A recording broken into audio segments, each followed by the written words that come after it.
Hello students, welcome to magnet brains. मैं रूपाली वर्मा।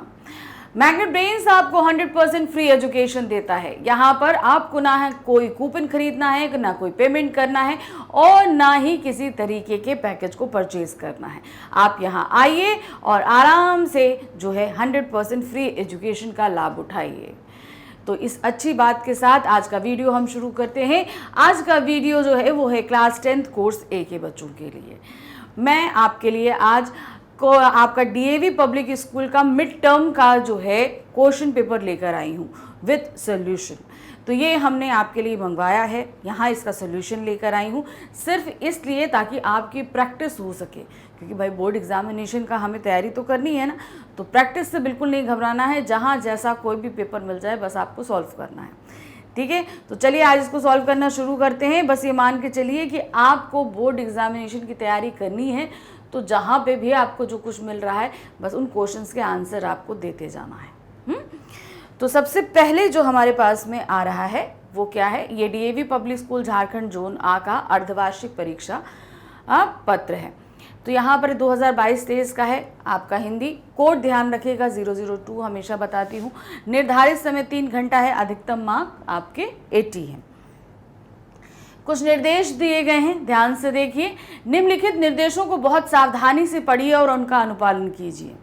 इस प्रश्न पत्र में कुल 2 खंड हैं, आ और बा, यानी कि 2 खंडों में विभक्त है। सभी प्रश्न अनिवार्य हैं। यथासंभव प्रश्नों के उत्तर क्रमानुसार ही लिखने हैं, यानी कि आपको सीक्वेंस में काम करना है। क्वेश्चन नंबर 1 2 3 4 मतलब से पहले आप सेक्शन खंड आ करेंगे और उसका 1 2 3 4 जब वो पूरा हो जाएगा तो बा सेक्शन लेंगे और उसके बाद उसमें आप सीक्वेंस से काम करेंगे। लेखन कार्य में स्वच्छता का विशेष ध्यान दीजिए। बहुत ज़्यादा काट पीट या गंदगी से काम नहीं करेंगे। राइटिंग साफ रखनी है। कृपया प्रश्न का उत्तर लिखना शुरू करने से पहले उत्तर पुस्तिका में क्रमांक अवश्य लिख लें। हमेशा आपके पास में चाहे बोर्ड एग्जामिनेशन हो चाहे आपके इंटरनल एग्जामिनेशन हो, रोल नंबर मेंशन करना हमेशा ज़रूरी होता है, क्योंकि ये स्कूल में आपकी यही पहचान होती है। तो ये ध्यान रखिए, हर जगह आपको अपना रोल नंबर मेंशन करना होता है। इस प्रश्न पत्र को पढ़ने के लिए 15 मिनट का समय दिया जाएगा। इस अवधि के दौरान उत्तर पुस्तिका पे कोई उत्तर नहीं लिखा है। मतलब बिफोर आपकी राइटिंग टाइम आपको रीडिंग टाइम दिया जाता है 15 मिनट का। उस टाइम में आप कॉपी पे कुछ भी नहीं लिखेंगे और रीडिंग टाइम को बहुत अच्छे से यूटिलाइज करेंगे। इस बीच आपके जितने भी अपठित गद्यांश, काव्यांश और पठित काव्यांश और पठित गद्यांश हैं उनको बहुत अच्छे से पढ़ेंगे और उनके आंसर्स को निकाल कर रख लेंगे। तो 15 मिनट बहुत होता है, कम से कम 4 से 5 गद्यांश पढ़ के उनके आंसर निकालने के लिए। तो चलिए अब प्रश्न पत्र शुरू करते हैं। तो सबसे पहला प्रश्न जो आ रहा है खंड आ का, वो क्या है, वो हमारा बहुविकल्पी और वस्तुपरक, यानी खंड आ हमारा टोटली ही ऑब्जेक्टिव बेस्ड है और खंड बा हमारा सब्जेक्टिव बेस्ड रहेगा। तो खंड आ में जो हमारे पास दिया गया है पहला प्रश्न, निम्नलिखित गद्यांश को सावधानी पूर्वक पढ़कर दिए गए प्रश्नों के उत्तर लिखने। हमारे पास क्या दिया गया है, एक गद्यांश दिया गया है और उस पर प्रश्न पूछे गए हैं। क्या है, साहस की जिंदगी सबसे बड़ी जिंदगी होती है। ऐसी जिंदगी की सबसे बड़ी पहचान यह है कि यह बिल्कुल निडर, बिल्कुल बेखौफ होती है। साहसी मनुष्य की पहली पहचान यह है कि वह इस बात की चिंता नहीं करता कि तमाशा देखने वाले लोग उसके बारे में क्या सोच रहे हैं। वह अपने काम में रमा रहता है और तब तक नहीं शांत होता जब तक वह अपने लक्ष्य को प्राप्त न कर ले। जनमत की उपेक्षा करके जीने वाले आदमी ये दुनिया की असली ताकत होता है और मनुष्यता को प्रकाश भी उसी आदमी से मिलता है। आस पड़ोस को देखकर चलना यह साधारण जीव का काम है। क्रांति करने वाले लोग अपने उद्देश्य की तुलना ना तो पड़ोसी के उद्देश्य से करते हैं और ना अपनी चाल को ही पड़ोसी की चाल देखकर मध्यम बनाते हैं।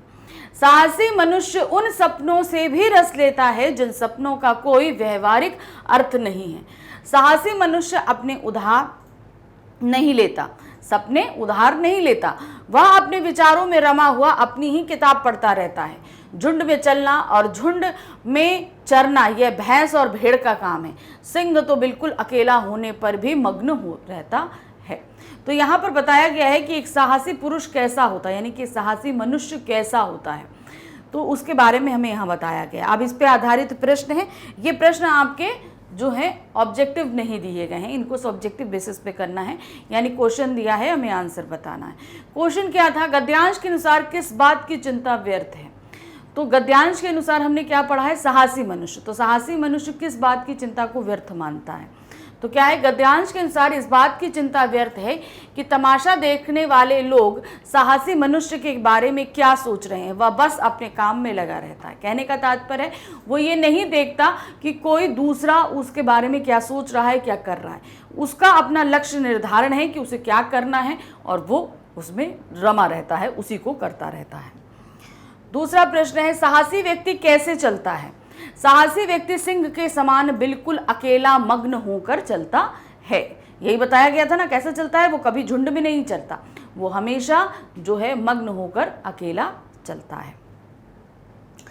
कैसे जीवन को महान बताया गया है, साहसी जीवन को महान बताया गया है। ऐसा जीवन बिल्कुल निडर और बिल्कुल बेखौफ होता है। सिंह का उदाहरण किस विशेषता को दर्शाने के लिए किया गया है। लास्ट पंक्ति में सिंह का उदाहरण दिया गया है ना, तो ये किस विशेषता को दर्शाने के लिए किया जा रहा है। तो क्या सिंह का उदाहरण साहसी व्यक्ति के काम में मग्न होकर अपने लक्ष्य की प्राप्ति की विशेषता को दर्शाने के लिए किया गया है। अर्थात एक साहसी व्यक्ति की विशेषता होती है कि वो अपने काम में मग्न हो जाता है और बस उसी में रमा रहता है। तो सिंह भी इसी तरीके से होता है, पूरी दुनिया क्या सोच रही है, क्या कर रही है, उसे उससे मतलब नहीं होता। वो अकेला होता है लेकिन तब भी वो मग्न रहता है। उसी तरीके से साहसी व्यक्ति भी अगर अकेला है और अपने काम में मग्न है तो उसे फर्क नहीं पड़ता कि दुनिया उसको क्या कह रही है, क्या कैसे देख रही है। गद्यांश का उचित शीर्षक क्या हो सकता है। तो इस गद्यांश का, चूंकि यहाँ पर हमने साहसी मनुष्य के बारे में बात करी है, तो हम यहाँ पर क्या बताएंगे कि इस गद्यांश का उचित शीर्षक साहसी मनुष्य हो सकता है। तो ये तो हो गया हमारा गद्यांश। अब आते हैं प्रश्न संख्या 2 पे। हमारे पास क्या दिया है, पद्यांश दिया है। निम्नलिखित काव्यांश को ध्यान पूर्वक पढ़िए और दिए गए प्रश्नों के उत्तर दीजिए। अब हमारे सामने एक पद्यांश प्रस्तुत किया गया है, उसको हम पढ़ेंगे और उस पर आधारित प्रश्न देंगे, उत्तर देंगे। तिनका तिनका लाकर चिड़िया रचती है आवाज नया, इसी तरह से रच जाता है सृजन का आकाश नया। मानव और दानव में यूं तो भेद नजर नहीं आएगा, एक पोंछता बहते आंसू जी भरकर एक रुलाएगा। रचने से ही आ जाता है जीवन में विश्वास नया, कुछ तो इस धरती पर केवल खून बहाने आते हैं। आग बिछाते हैं राहों में फिर खुद भी जल जाते हैं, जो खुद मिटने वाले होते वे रचते इतिहास नया। मंत्र नाश का पढ़ा करें कुछ द्वार द्वार पर जाके, फूल खिलाने वाले रहते घर घर फूल खिलाकर। तो ये हमारा काव्यांश था, इस पे आधारित प्रश्न प्रस्तुति है। क्या है, घर घर में फूल कौन खिलाता है। मानव व दानव, परोपकारी लोग, धार्मिक व्यक्तियों का समूह या मंत्र पढ़ने वाले लोग। तो क्या बताया है इसमें, तो ये जो हमने पूरा काव्यांश पढ़ा है, इसमें जो है बताया गया है कि कैसे लोग भी होते हैं, लेकिन ये संसार की रचना जो है, सृजन जो है, वो अच्छे यानी कि परोपकारी मनुष्यों द्वारा ही होता है। तो घर घर में फूल खिलाने का कार्य किसके द्वारा संपन्न होता है, वो है परोपकारी लोगों द्वारा। नेक्स्ट आते हैं, राह में आग बिछाने वालों के साथ क्या हुआ। जो राह में आग बिछाते हैं उनके साथ क्या हुआ काव्यांश में, वे नष्ट हो गए, वे खुश हो गए, वे उसी आग में जल गए, वे इतिहास रच गए। तो जो दूसरों के लिए आग करते हैं वो क्या करते हैं, वो खुद भी उसी आग में जल जाते हैं। मानव और दानव में क्या अंतर है, क्या बताया गया है। एक दुख घटाता है और दूसरा दुख बढ़ाता है। एक मानव है, दूसरा राक्षस है। राक्षस और मनुष्य में बहुत अंतर है, एक डराता है तो दूसरा डरता है। तो यहाँ पर सही क्या होगा, क्या उसमें क्या बताया था, एक जो है क्या कहते हैं, जी खुश कर जाता है और दूसरा बहुत रुलाता है। तो यानी कि एक दुख को घटा रहा है और दूसरा दुख को बढ़ा रहा है, ये हमारा सही ऑप्शन होगा। नेक्स्ट है, सृजन का आकाश का आश्रय क्या है। सृजन का आकाश दिया गया, इसका तात्पर्य क्या होगा। नए आकाश का बनना, चिड़िया की तरह नवनिर्माण करना, आकाश का फिर से सृजन या चिड़िया का नया घोंसला। तो यहाँ पर जो है सृजन का आकाश, उसे तात्पर्य है जैसे चिड़िया जो है वो तिनका तिनका लाकर हर सीजन में नया घोंसला बनाती है, तो उसी तरह हमें भी चिड़िया की तरह कार्यरत रहना चाहिए और हमेशा नया कुछ करने की कोशिश करना चाहिए। तो अर्थात चिड़िया की तरह नवनिर्माण करना। कविता का संदेश क्या है? ये कविता हमें क्या संदेश दे रही है? मानव और दानव दोनों ही संसार में हैं।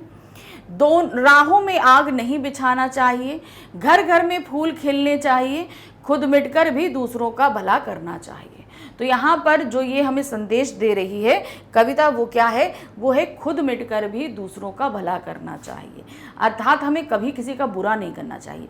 अगर किसी का अच्छा या भला करने में हमें थोड़ी तकलीफ भी होती है तो हमें वो सहन करते हुए वो अच्छाई करनी चाहिए, लेकिन कभी भी बुराई के मार्ग को नहीं अपनाना चाहिए। चलिए आगे आते हैं प्रश्न संख्या 3। प्रश्न संख्या 3 से हमारा व्याकरण शुरू होता है। तो सबसे पहले जो आ रहा है, निम्नलिखित में से किन्हीं 4 प्रश्नों के सही उत्तर वाले विकल्प चुनकर लिखिए। अब यहाँ पर हमारा ये 4 मार्क्स का आ रहा है। तो आपने जैसे देख लिया कि हमारा गद्यांश 5 मार्क्स था, काव्यांश 5 मार्क्स था, और अब हमारे पास में ये जो व्याकरण का प्रश्न है पहला, यानी कि टॉपिक हमारा जो रहेगा वो है वाक्य। ये 4 मार्क्स का आएगा। 5 प्रश्न पूछे गए हैं, 4 करने हैं। तो पहला है, निम्नलिखित में कौन सा सरल वाक्य नहीं है? ठीक है, तो सबसे पहले हमें क्या करना है? हमें वाक्य को पढ़ना है।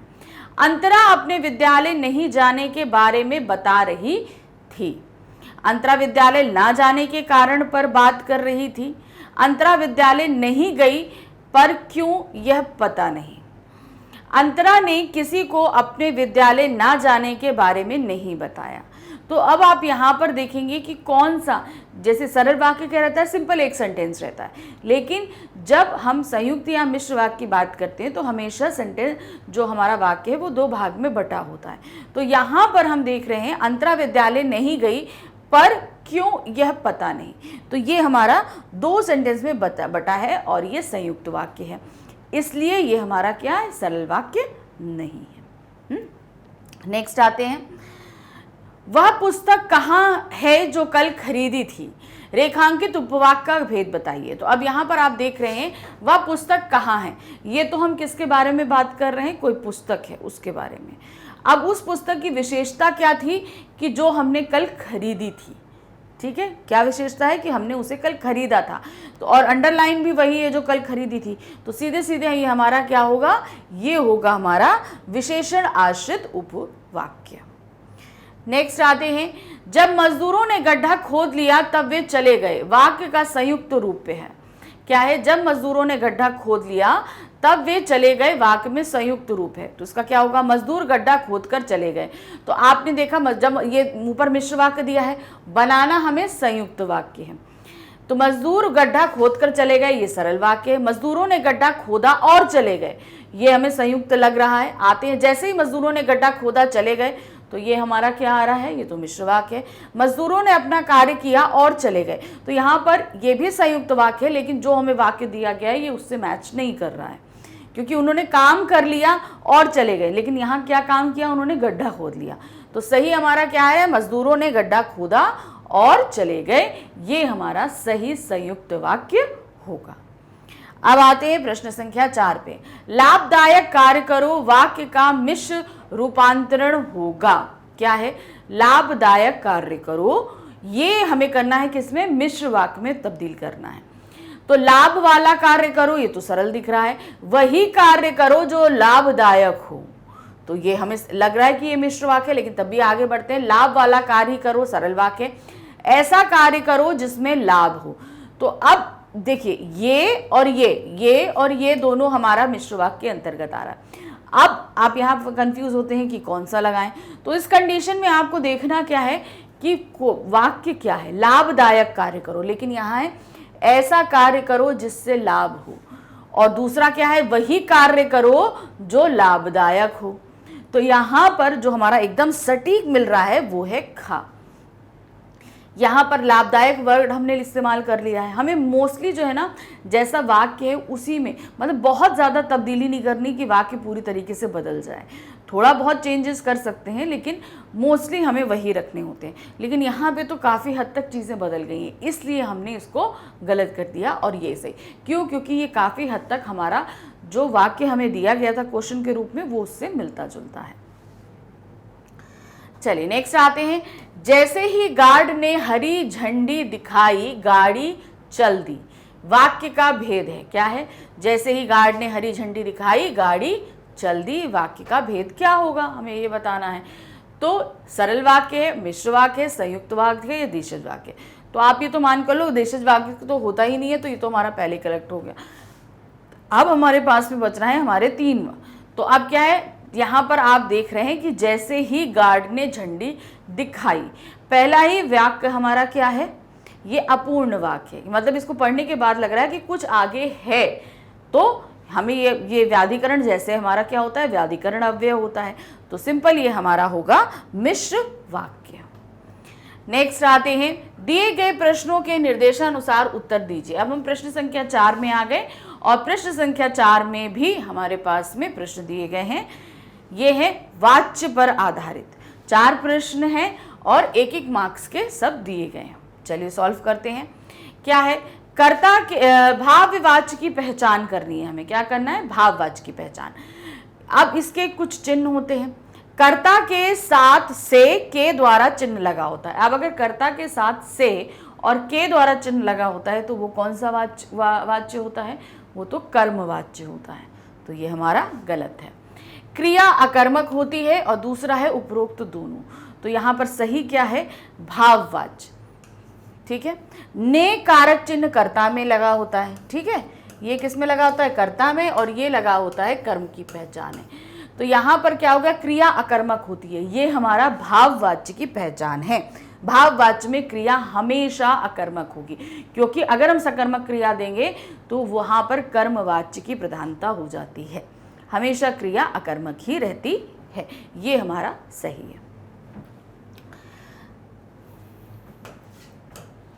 नेक्स्ट आते हैं, मुझसे पढ़ा नहीं जाता, वाक्य का कर्तवाच्य में रूपांतरण करिए। सबसे पहले आपको देखना है कि जो वाच्य दिया गया है वो क्या है, मुझसे पढ़ा नहीं जाता, तो ये सीधे सीधे क्या है, भाववाच्य। अब इसे कर्तवाच्य में हमें बदलना है, यानी कि हमें कर्ता की इंपॉर्टेंस को दिखाना है। तो मैं नहीं पढ़ता, मैं नहीं पढ़ूंगा, मैं नहीं पढ़ सकता, मुझसे नहीं पढ़ा जाता। तो इसमें कर्ता कहाँ, किस वाक्य में ज़्यादा है, मतलब इंपॉर्टेंस रख रहा है, सबसे ज़्यादा कर्ता के ऊपर, क्रिया जो है वो कर्ता पर डिपेंड कर रही है।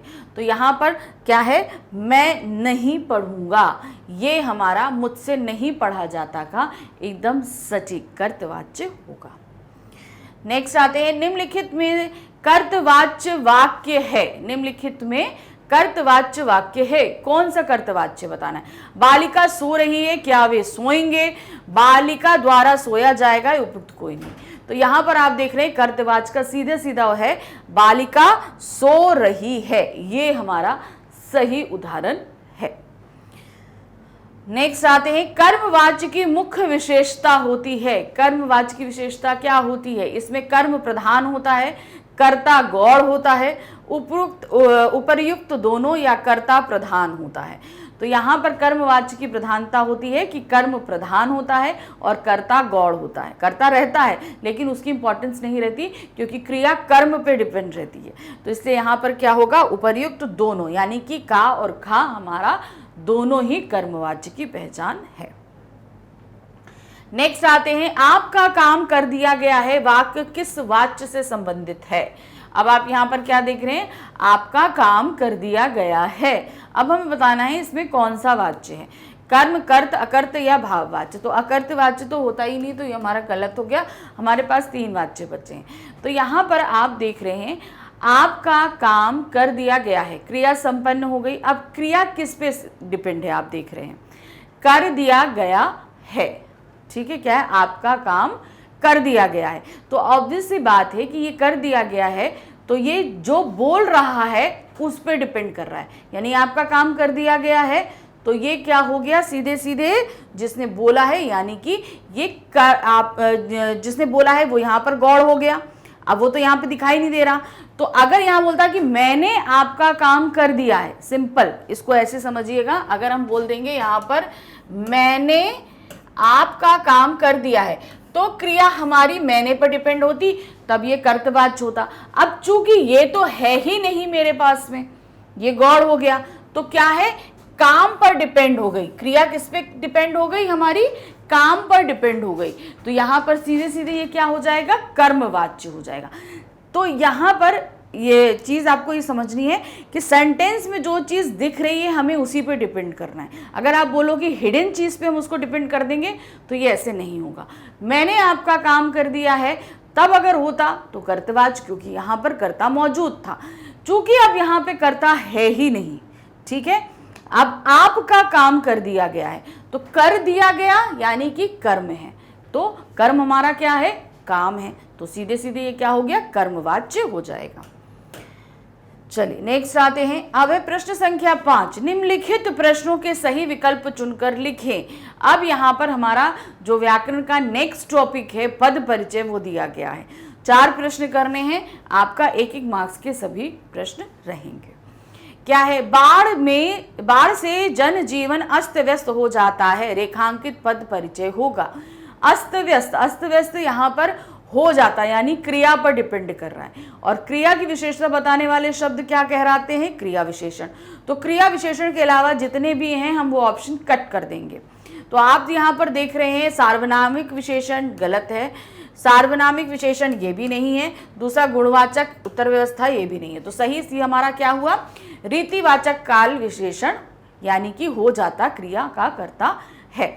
तो सिंपल आपको ये देखना है कि जिस वाक्य के नीचे अंडरलाइन है वो वर्ड जो है, वो शब्द जो है वो किससे कनेक्टेड है, क्रिया से है, संज्ञा से है, सर्वनाम से है, ये चीज़ देखनी है। और ये रीतिवाचक है क्योंकि अस्त व्यस्त, यहाँ पर जैसे हम धीरे धीरे जल्दी जल्दी जैसे कुछ शब्द होते हैं ये हमारी रीतिवाचक आते हैं, अर्थात जो हमारी साधारण बोलचाल की भाषा में रहते हैं। तो ये हमारा क्या है, रीतिवाचक क्रिया विशेषण हो जाता क्रिया का करता है। अब हम आते हैं, मनुष्य का चरित्र उसका उत्तम गुण होता है, वाक्य में उत्तम का पद बताइए। अब ये जो उत्तम शब्द आया है ये, ठीक है, अब उत्तम किससे कनेक्टेड है, अब आप ये बताइए। उत्तम गुण से कनेक्टेड है, तो ये क्या है, गुण हमारा ये विशेषता बता रहा है। क्या बता रहा है, ये विशेषता बता रहा है, तो ये एक विशेषण शब्द है। और विशेषण चूंकि विशेषता बता रहा है तो सिंपल सी बात है कि ये गुणवाचक विशेषण है, तो गुणवाचक विशेषण रख के बाकी हम कट कर देंगे। तो इसमें आप देख रहे हो 1 है, तो परिमाणवाचक है नहीं, संख्यावाचक ये है नहीं। तो अब यहाँ पर जो हम आ गए क्या है, उत्तम गुण होता है। तो अब यहाँ पर ये गुणवाचक विशेषण है, एक वचन है, पुल्लिंग है, गुण का विशेष्य है, ठीक है। तो यहाँ पर हमारा सही क्या है, देखिए गुण होता है, अब हम किसका कैसे निकालते हैं, होता है से निकालते हैं। तो सही हमारा ऑप्शन क्या रहेगा, गुणवाचक विशेषण है, एक वचन है, बिल्कुल एक वचन चल रहा है, पुल्लिंग है, होता है पुल्लिंग के साथ है, गुण का विशेषण है, बिल्कुल सही है, ठीक है। तो ये हमारा क्या होगा, गा गुणवाचक विशेषण। नेक्स्ट आते हैं, रामू बाजार जाओ में जाओ का पद परिचय होगा। क्या है, रामू बाजार जाओ में पद परिचय होगा। तो अब जाओ जो है आप यहाँ पर देख लीजिए, यह जाओ आया, जाओ क्या है हमारा, सबसे पहले बताओ, क्रिया है। अब ये सकर्मक है या अकर्मक है, सिंपल है, हम इसको क्वेश्चन बना दें, अगर हमें आंसर मिल रहा है तो सकर्मक है, नहीं मिल रहा है तो वो क्या हो जाएगा, अकर्मक होगा। अब हम रामू बाजार जाओ, हम पूछेंगे रामू कहाँ जाओ, बाजार जाओ, हमें आंसर मिल रहा है तो ये एक सकर्मक क्रिया है, तो अकर्मक क्रिया के ऑप्शन को हम कट कर देंगे, ठीक। 2 सकर्मक क्रिया हमारे पास बची हैं। बाजार जाओ यानी कि अभी उससे बोला जा रहा है बाजार जाओ, तो ये कौन सा काल है, वर्तमान काल है। तो अब आप यहाँ पर देख रहे हो वर्तमान काल, भूतकाल, तो इसको हमने कट कर दिया, वर्तमान काल है, एकदम सही चल रहे हैं। स्त्रीलिंग, रामू तो स्त्रीलिंग नहीं है, वो क्या है, पुल्लिंग है, तो ये भी हमारा कट हो गया, एक वचन है, वो सही है। तो अब यहाँ पर हमारे सामने क्या बचा, इनमें से कोई नहीं, ठीक है। अगर यहाँ पर स्त्रीलिंग की जगह पुल्लिंग होता तो हमारा ये ऑप्शन सही होता, मगर रामू पुल्लिंग है इसलिए हम ये ऑप्शन गलत कर देंगे। तो सही हमारा क्या है, इनमें से कोई भी हमारा ऑप्शन सही नहीं है, ठीक। चलिए नेक्स्ट आते हैं, अचानक वर्षा होने लगी में अचानक का पद परिचय क्या होगा। अचानक क्या है, वर्षा होने लगी, तो अचानक किससे कनेक्टेड हो रहा है, हमारा होने से, ठीक है, किससे कनेक्टेड हो रहा है, होने से, यानी तो जो क्रिया हो रही है उसके बारे में, तो ये एक क्रिया विशेषण है। तो यहाँ हम क्रिया विशेषण के अलावा जितना ऑप्शन होंगे सब कट कर देंगे। कालवाचक, रीतिवाचक, स्थानवाचक, परिमाणवाचक सभी आपके क्रिया विशेषण ही हैं। तो अब यहाँ पर अचानक किससे संबंधित है? अचानक हमारा समय यानी कि काल से संबंधित है। तो ये कौन सा विशेषण है? कालवाचक क्रिया विशेषण। तो सही हमारा है कालवाचक क्रिया विशेषण, होने लगी क्रिया का विशेषता। तो सही हमारा क्या हो गया? का। ये हमारा सही है। ठीक, चलिए अब आते हैं नेक्स्ट क्वेश्चन नंबर 5। हम कल दिल्ली जा रहे हैं। दिल्ली का पद परिचय। दिल्ली क्या है? दिल्ली एक संज्ञा है, एक सिटी का नाम है, तो सीधे सीधे ये एक व्यक्तिवाचक संज्ञा है। अब व्यक्तिवाचक के अलावा जितने ऑप्शन है उन्हें कट कर दीजिए। जातिवाचक संज्ञा ये है नहीं तो हमने कट कर दिया। हमारे पास 2 व्यक्तिवाचक संज्ञा बची हैं। चलिए आगे बढ़ते हैं। दिल्ली क्या है? एक वचन है। यस, एक वचन है। दोनों पुल्लिंग है, पुल्लिंग है। अब यहाँ पर आपको देखना है अधिकरण कारक है या कर्म कारक है, इसको आपको पहचानना है। तो अब यहाँ पर आप देख रहे हो दिल्ली के साथ कोई भी कारक नहीं लगा है। अब आपको क्या करना है? कर्म कारक और अधिकरण कारक की कारक चिन्हों को हमें बताना पड़ेगा। कर्म कारक का चिन्ह क्या होता है? कर्ता ने, कर्म को। तो कर्म कारक का चिन्ह होता है को, और अधिकरण कारक का चिन्ह क्या होता है? में पर। क्या होता है? में पर। ये 2 हमारे कारक के चिन्ह होते हैं। ठीक है, अब इन दोनों को आप वाक्य में लगा के देख लो, आपको उत्तर मिल जाएगा कि कौन सा कारक है। अब हम बोलेंगे हम कल दिल्ली को जा रहे हैं। क्या होगा? हम कल दिल्ली को जा रहे हैं। सही लग रहा है? हमें तो सही लग रहा है। आगे बढ़ते हैं। अब में पर लगा के देखिए, हम कल दिल्ली में जा रहे हैं या हम कल दिल्ली पर जा रहे हैं। तो यहाँ पर ये सही नहीं आ रहा। यहाँ को भी हमारा सही, इसीलिए को हिडन रूप में रखा गया है। तो ये हमारा कर्म है। जा रहा किस पे? दिल्ली पे डिपेंड कर रहा है ना। तो यहाँ पर हमारा क्या है? हम जा रहे हैं, सिंपल है। तो ये हमारा क्या हो जाएगा? कर्म कारक। सही क्या है? व्यक्तिवाचक संज्ञा, एक वचन, पुल्लिंग, कर्म कारक हमारा होगा। ये सही है। नेक्स्ट आते हैं प्रश्न संख्या 6। निम्नलिखित पंक्तियों में निहित उचित अलंकार चुनकर लिखिए। प्रश्न संख्या 6 पे हमारे व्याकरण का चौथा टॉपिक अलंकार आ रहा है। यहाँ पे भी हमें क्या करना है? 4 प्रश्न हमको दिए गए हैं, उनको 4 प्रश्न करने हैं जो हमारे 1-1 मार्क्स के रहेंगे। ठीक है, हर जगह आप देख रहे हैं व्याकरण पे 5 प्रश्न आ रहे हैं, 4 करने हैं, और जिसके लिए हमें 4 मार्क्स मिल रहे हैं। तो चलिए, पहला हमारा है पानी परात को हाथ क्यों नहीं नैनन के जल से पग धोए। तो क्या है? पानी परात के हाथ न लगायो नैनन के जल से सोए। तो ये पंक्ति क्या कह रही कि पानी, जो परात का पानी पैर धोने के लिए लाया गया था, उसको श्री कृष्ण ने हाथ भी नहीं लगाया और इतना रोए कि उन्होंने अपने नैनों के जल से सुदामा के पैरों को धो दिया। क्या ये पॉसिबल है? यहाँ पे श्री कृष्ण की बड़ाई करते करते बात को बहुत ही ज़्यादा बढ़ा चढ़ाकर बोल दिया गया है। तो इसलिए यहाँ पर क्या होगा? अतिशयोक्ति अलंकार होगा, क्योंकि यहाँ पर तारीफ यानी विशेषता बताते समय या बहुत बड़ाई करते समय बात को बढ़ा चढ़ाकर कह देना ही हमारा अतिशयोक्ति अलंकार के अंतर्गत आता है। नेक्स्ट क्वेश्चन है, वह हरा टिंगना चना बांधे मुरैठा शीश पे। अब क्या है? वह हरा ठिंगना चना बांधे मुरैठा शीश पर। अब यहाँ पर जो है एक छोटा सा चने का पौधा है जिसने दूल्हे के समान अपने सर पे गुलाबी रंग का एक मुरैठा अर्थात पगड़ी को बांधा हुआ है। अब देखिए यहाँ पर क्या बताया था? चने के ऊपर गुलाबी रंग का फूल खिला हुआ था, तो उसी को मुरैठा बोल दिया गया। मुरैठा यानी कि गुलाबी रंग की पगड़ी। तो अब जो पेड़ है वो क्या है? वो एक प्राकृतिक तत्व है। ठीक है, प्रकृति से रिलेटेड है, यानी कि जड़ है। अब उसकी तुलना किससे कर दी? मुरैठा कौन बांधता है? मनुष्य बांधते हैं, मानव बांधते हैं। तो तुलना उससे कर दी क्या? मानवीय लक्षण से। तो इसलिए यहाँ पर क्या हो जाएगा? मानवीयकरण अलंकार, क्योंकि यहाँ प्रकृति की तुलना मानव से करी जा रही है, इसलिए ये मानवीयकरण अलंकार होगा।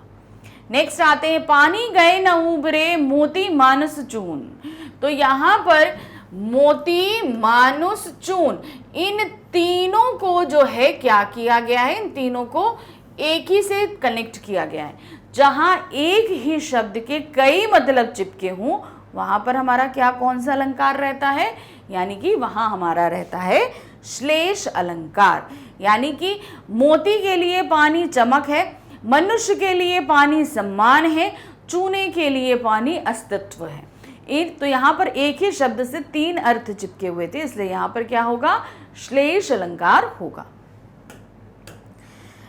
नेक्स्ट आते हैं, अंबर में तारे मानो मोती अनगन। तो क्या है, अंबर में तारे मानो मोती अनगन। तो यहाँ पर क्या दिया गया है कि आसमान में तारे जो हैं ऐसे लग रहे हैं जैसे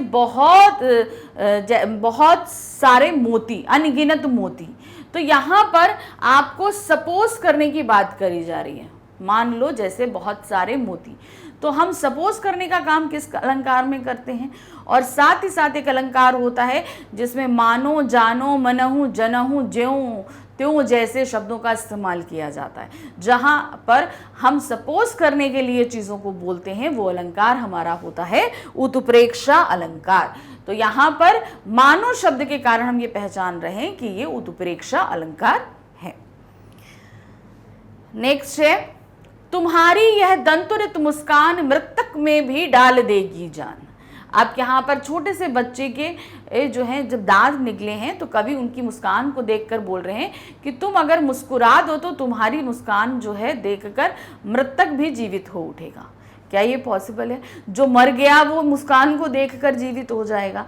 तो यहाँ पर क्या करा गया है, बात को अत्यधिक बढ़ा चढ़ाकर बोला गया है। मृतक जो है वो जीवित नहीं हो सकता, वो भी मुस्कान को देखकर नहीं हो सकता, इसलिए बहुत बढ़ा चढ़ाकर बात को कही गया है। इसलिए यहाँ पर क्या होगा, अतिशयोक्ति अलंकार होगा। चलिए अब आते हैं हम अपने नेक्स्ट प्रश्न यानी कि प्रश्न संख्या 6 पर। निम्नलिखित पठित गद्यांश पर आधारित प्रश्न के सही उत्तर वाले विकल्प चुनिए। अब यहाँ पर हमारी जो बुक है क्षितिज, उसके गद्य खंड का एक पाठ से एक जो है अनुच्छेद हमारे सामने रखा गया है। अब हमें इसको पढ़ना है और पढ़कर इस पर आधारित पूछे गए प्रश्नों के उत्तर देने हैं। तो सबसे पहले क्या दिया है, हम पहले गद्यांश पढ़ेंगे। बार बार सोचते क्या होगा उस कौम का जो देश की खातिर घर गृहस्थी जवानी जिंदगी सब कुछ होम कर देने वालों पर भी हंसती है और अपने लिए बिकने के मौके ढूंढती है। दुखी हो गए कौन, हालदार साहब। 15 दिन बाद फिर उसी कस्बे से गुजरे। कस्बे में घुसने से पहले ही ख्याल आया कि कस्बे की हृदय स्थली में सुभाष की प्रतिमा अवश्य ही प्रतिस्थापित होगी, लेकिन सुभाष की आंखों पर चश्मा नहीं होगा क्योंकि मास्टर बनाना भूल गया और कैप्टन मर गया। सोचा आज वहां रुकेंगे नहीं, पान नहीं खाएंगे, मूर्ति की तरफ देखेंगे भी नहीं, सीधे निकल जाएंगे। तो ये हमारा दिया गया था गद्यांश। इसमें आगे मतलब जब वो देखते हैं ना कि कैप्टन मर जाता है तो उस बात से वो बहुत दुखित होते हैं। ड्राइवर से कह दिया चौराहे पर रुकना नहीं, आज बहुत काम है, पान आगे कहीं खा लेंगे, लेकिन आदत से मजबूर आंखें चौराहा आते ही मूर्ति की तरफ उठ गई। ऐसा देखा चीखे रोको, जीप स्पीड में थी, ड्राइवर ने जोर से ब्रेक मारे, रास्ता चलते लोग देखने लगे। जीप रुकते न रुकते हालदार साहब जीप से कूदकर तेज तेज कदमों से मूर्ति की तरफ लपके और सामने जाकर अटेंशन में खड़े हो गए। मूर्ति की आंखों पर सरकंडे से बना छोटा सा चश्मा रखा हुआ था, जैसे बच्चे बना लेते हैं। हालदार साहब भावुक हैं, इतनी सी बात पर उनकी आंखें भर आईं। तो ये हमारा जो पार्ट था उसमें लास्ट के 2 पैरा हमारे सामने रखे गए कि कैप्टन की मौत से जहां वो एक तरफ दुखित थे, वहीं जो मूर्ति पर जब वो सरकंडे का चश्मा देखते हैं तो वो बहुत ही ज़्यादा भावुक होकर रोने भी लगते हैं। तो इस पर आधारित तो प्रश्न दिए गए हैं। क्या है, हालदार साहब के मन में कौन सा विचार उबल रहा था? क्या विचार उबल रहा था? देशभक्तों के कौम का, देशभक्तों पर हंसने वाले कौम का, पान रेवड़ी फुटपाथ वाले कौम का, जातिगत कौम का। तो किस कौम के बारे में वो सोच रहे थे? वो सोच रहे थे देशभक्तों पर हंसने वाली कौम का विचार जो है वो कौन रहा था। नेक्स्ट है, अपने बिकने के मौके की तलाश में कौन रहता है? देशभक्तों पर हंसने वाले, पान वाले सरीके आदमी, उपरोक्त दोनों हालदार साहब जैसे लोग। तो यहाँ पर हमने देखा था कि देशभक्तों पर हंसने वाले लोगों के ऊपर बात कही गई थी, तो सही आंसर हमारा वो होगा। अब ये कौम का ख्याल हालदार साहब पे क्यों आया था? वो आया था क्योंकि पान वाला जो है वो कैप्टन पे हंस रहा था। तो यहां पर हम क्या करेंगे, इन दोनों यानी पान वाले सरीके आदमी और देशभक्तों पर हंसने वाले, ये दोनों ही हमारे सही ऑप्शन है, इसलिए हम यहां पे लगाएंगे उपरोक्त दोनों। क्योंकि पान वाला ही कैप्टन पे हंस रहा था, इसीलिए उन्हें इस कौम की याद आई थी। तो यहां पर दोनों ही लोगों के बारे में उन्होंने बात सोची है। अब आते हैं कस्बे की हृदय स्थली थी, क्या थी? पान वाले की दुकान, नेताजी की मूर्ति वाला स्थान, कैप्टन के घर वाला मोहल्ला, या उपरोक्त में से कोई नहीं। तो हृदय स्थली कहाँ थी? वो थी नेताजी की मूर्ति वाला स्थान। जहां नेताजी की मूर्ति थी वो स्थान जो है वो कस्बे की हृदय स्थली थी। नेक्स्ट है, कैप्टन की मौत के बाद मूर्ति पर कैसा चश्मा था? जब कैप्टन मर गया तो उसकी मूर्ति पे, नेताजी की मूर्ति पर कैसा चश्मा लगा हुआ था? लोहे का, सरकंडे का, लकड़ी का या मिट्टी का? तो वो चश्मा कैसा था? वो था सरकंडे का चश्मा, जो बच्चों ने बनाकर लगाया हुआ था। नेक्स्ट क्वेश्चन है, हालदार साहब प्रतिमा नहीं देखना चाहते थे क्योंकि? उन्होंने कस्बे में घुसने से पहले ही डिसाइड कर लिया कि वो कस्बे में मूर्ति को नहीं देखेंगे। अब ये डिसीजन उन्होंने क्यों लिया था, क्या कारण था? उन्हें विश्वास था मूर्ति कैप्टन के अभाव में बिना चश्मे की होगी। अब कैप्टन तो मर गया है तो उनको ये लग रहा था कि भाई नेताजी की मूर्ति जो है वो बिना चश्मे के होगी, इसलिए उन्होंने ये फैसला लिया। उन्हें जरूरी काम था, इसलिए उन्होंने कहा। पान वाले से उन्हें नफरत थी, या उपरोक्त सभी? तो सही ऑप्शन हमारा क्या है कि हालदार साहब प्रतिमा नहीं देखना चाहते थे क्योंकि उन्हें विश्वास था कि मूर्ति कैप्टन के अभाव में बिना चश्मे की होगी, यानी कि उसमें चश्मा ही नहीं होगा। अब आते हैं प्रश्न संख्या 8 पे। क्या दिया गया है? निम्नलिखित प्रश्नों के उत्तर सही विकल्प चुनकर दीजिए। अब हमारे पास में यहाँ पर हमारे गद्य पाठ से आधारित 2 प्रश्न प्रस्तुत किए गए हैं, दोनों ही आपके बहुविकल्पीय हैं। इन दोनों के उत्तर देने हैं, 1 मार्क्स ईच, ठीक है, गद्य खंड से लिए गए। बेटे की मृत्यु के पश्चात बाल गोविंद भगत का आखिरी निर्णय क्या था? जब बेटे की मृत्यु हो गई तो उसके बाद उन्होंने कौन सा निर्णय लिया? पतोहू का पुनर्विवाह करवाना, पतोहू को शिक्षा दिलवाना, पतोहू को घर से निकालना, या पतोहू से घृणा करना? तो उन्होंने जैसे ही दाह संस्कार के बाद जो भी कर्म होते हैं वो करने के बाद अंतिम फैसला क्या लिया था? वो था पतोहू का पुनर्विवाह। इसीलिए उसने अपनी बहू के भाई को बुलाया था कि ले जाओ और इसका दोबारा विवाह कर दो। नेक्स्ट है, लेखक राम रक्ष बेनीपुरी बाल गोविंद भगत की किस विशेषता पर मुग्ध थे? कौन सी ऐसी विशेषता थी जो लेखक को बहुत अच्छी लगती थी बाल गोविंद भगत पे, और वो टोटली उस पर मतलब फिदा थे, एक तरीके से हम बोलेंगे तो? क्या था? पहनावे पर, व्यवहार पर, मधुर गायन पर, या कार्यकुशलता पे? तो जो मुग्ध थे हमारे लेखक वो था हमारा उनका मधुर गान, यानी कि बाल गोविंद भगत जो गाना गाते थे ये उस पर हमारे लेखक पूरी तरह से मुग्ध थे। अब है प्रश्न संख्या 9। प्रश्न संख्या 9 में हमारे पास क्या है? निम्नलिखित पठित काव्यांश पर आधारित प्रश्न के सही उत्तर वाले विकल्प चुनकर लिखिए। अब हमारे पास जो है हमारे काव्य खंड से क्या दिया गया है? काव्य खंड से एक कविता का कुछ अंश प्रस्तुत किया गया है, इसे पढ़ना है और इस पर आधारित प्रश्न हमें देने हैं। क्या है? मधुप गुनगुनाकर कह जाता कौन कहानी यह अपनी, मुरझाकर गिर रहे पत्तियों देखो कितनी आज घनी, इस गंभीर अनंत नीलिमा में असंख्य जीवन इतिहास, यह लो करते ही रहते अपना व्यंग मलिन उपवास, तब भी कहते हो कह डालो दुर्बलता अपनी बीती, तुम सुनकर सुख पाओगे देखो यह गागर रीति। तो ये हमारी जो कविता का अंश था ये कौन सी थी?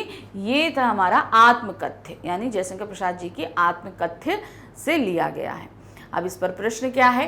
कवि ने यहाँ अपने जीवन के किस पक्ष का उल्लेख किया है? दुखद पक्ष, बचपन का, शुक्ल पक्ष या वृद्धावस्था? तो इन्होंने यहाँ पर अपने जीवन के दुखद पक्ष का उल्लेख किया कि मतलब उनके जीवन में कुछ ऐसा नहीं है, उनके जीवन खाली है, उनका कुछ ऐसा नहीं है जो दूसरों को बताया जा सके। तो यहाँ पर कैसा उन्होंने पक्ष प्रस्तुत किया है? वो है उनके जीवन का दुखद पक्ष। पत्तियों का मुरझाना किस ओर संकेत करता है? उन्होंने बीच में बोला है ना, पत्तियों का मुरझाना, ये किस तरफ संकेत कर रहा है? मृत्यु की ओर, सूखे की ओर, जीवन की नश्वरता की ओर, ढलती उम्र एवं जीवन के आनंद की समाप्ति की ओर। तो यहाँ पत्तियों का मुरझाना जो संकेत करता है वो है ढलती उम्र, अर्थात वो कह रहे हैं अब मेरी उम्र ढल रही है और मेरे जीवन का आनंद पूरी तरीके से समाप्त हो चुका है। ये चीज उन्होंने, पत्तियों का मुरझाना इस ओर संकेत करता है। काव्यांश में मधुप किसे कहा गया है? मधुप ने मधुप गुनगुनाकर, पहली जो पंक्ति थी, तो यहां पर मधुप किसे बोला गया है? मधु पीने वाले को, मधु संग्रहकर्ता को, मधु बेचने वाले को या अमरता को? तो यहां पर जो सही है वो है मधु पीने वाले को। अच्छा, अब इसको मैं से बताते हैं। मधुप अर्थात भौरा, जो मधु पीता है। अब यहां पर इस जो अंश प्रस्तुत किया गया है, यहां मधुप पीने वाले कौन लोग हैं?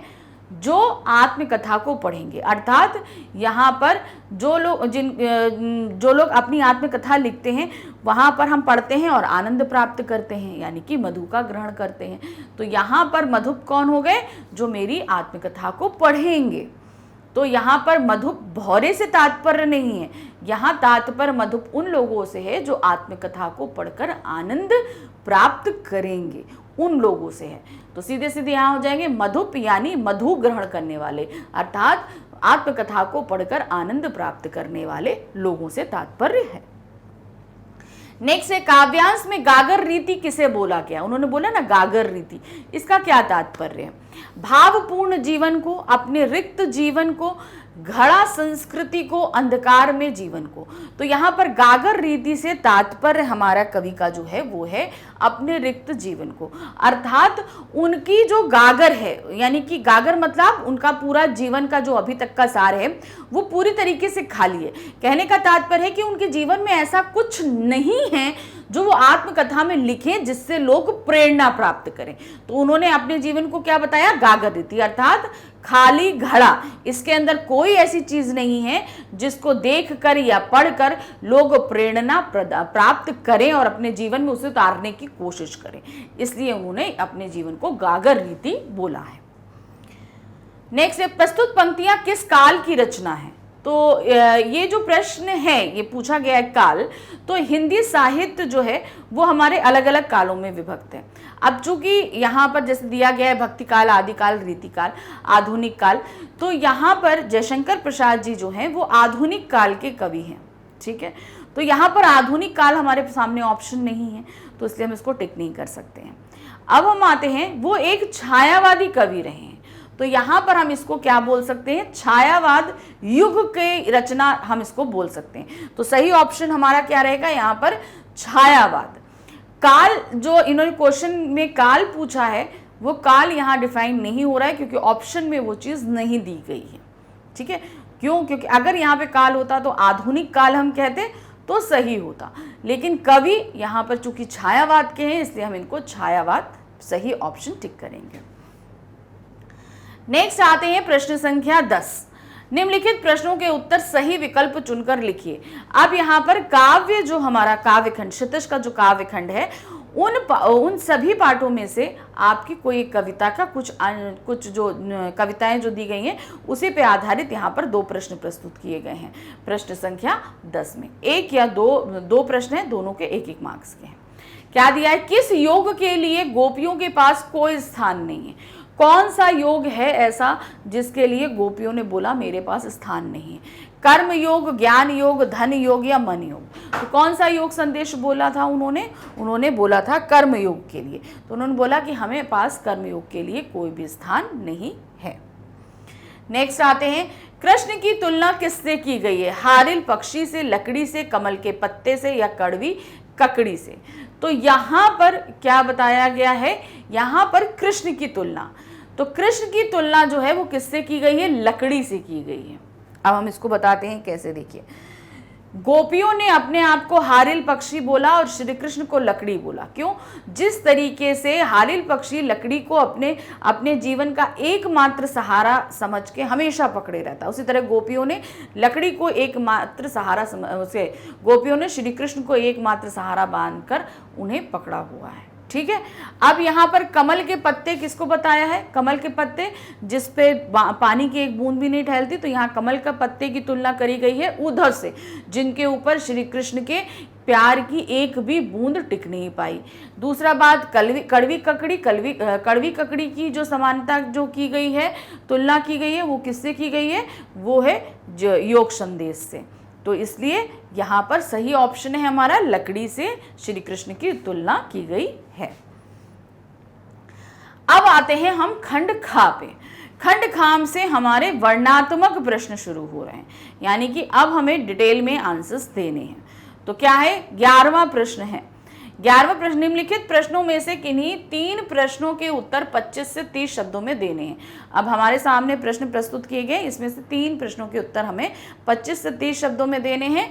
ये हमारे कितने 2 मार्क्स ईच होंगे, मतलब हर प्रश्न जो है हमारा वो 2 मार्क्स का होगा। तो टोटल 2 2 4 2 6, यानी कि टोटल 6 मार्क्स का हमारा क्वेश्चन आंसर हो जाएगा ये पूरा। अब देखते हैं पहला प्रश्न क्या है। लेखक को नवाब साहब का मौन रहना और बातें करना दोनों ही अच्छा नहीं लग रहा था, क्यों? लखनवी अंदाज पाठ के आधार पर बताओ। भाई लेखक जब डिब्बे में एंटर होते हैं तो जो है वो कोई नवाब साहब कुछ भी अप्रोच नहीं करते, तो उनका चुप रहना उन्हें खलता है। फिर उसके बाद जब वो फिर से हाय हेलो अभिवादन करना चाहते हैं तो बाद में उनको भी खराब लगता है कि भाई तुमने पहले जब तवज्जो नहीं दी तो अब क्यों तुम देना चाह रहे हो। तो इसीलिए उन्हें दोनों ही तरीके से उनका चुप रहना और बोलना दोनों ही खराब लगता है। तो क्या दिया है? लेखक को दोनों तरफ से उनका अहंकार कचोट रहा था।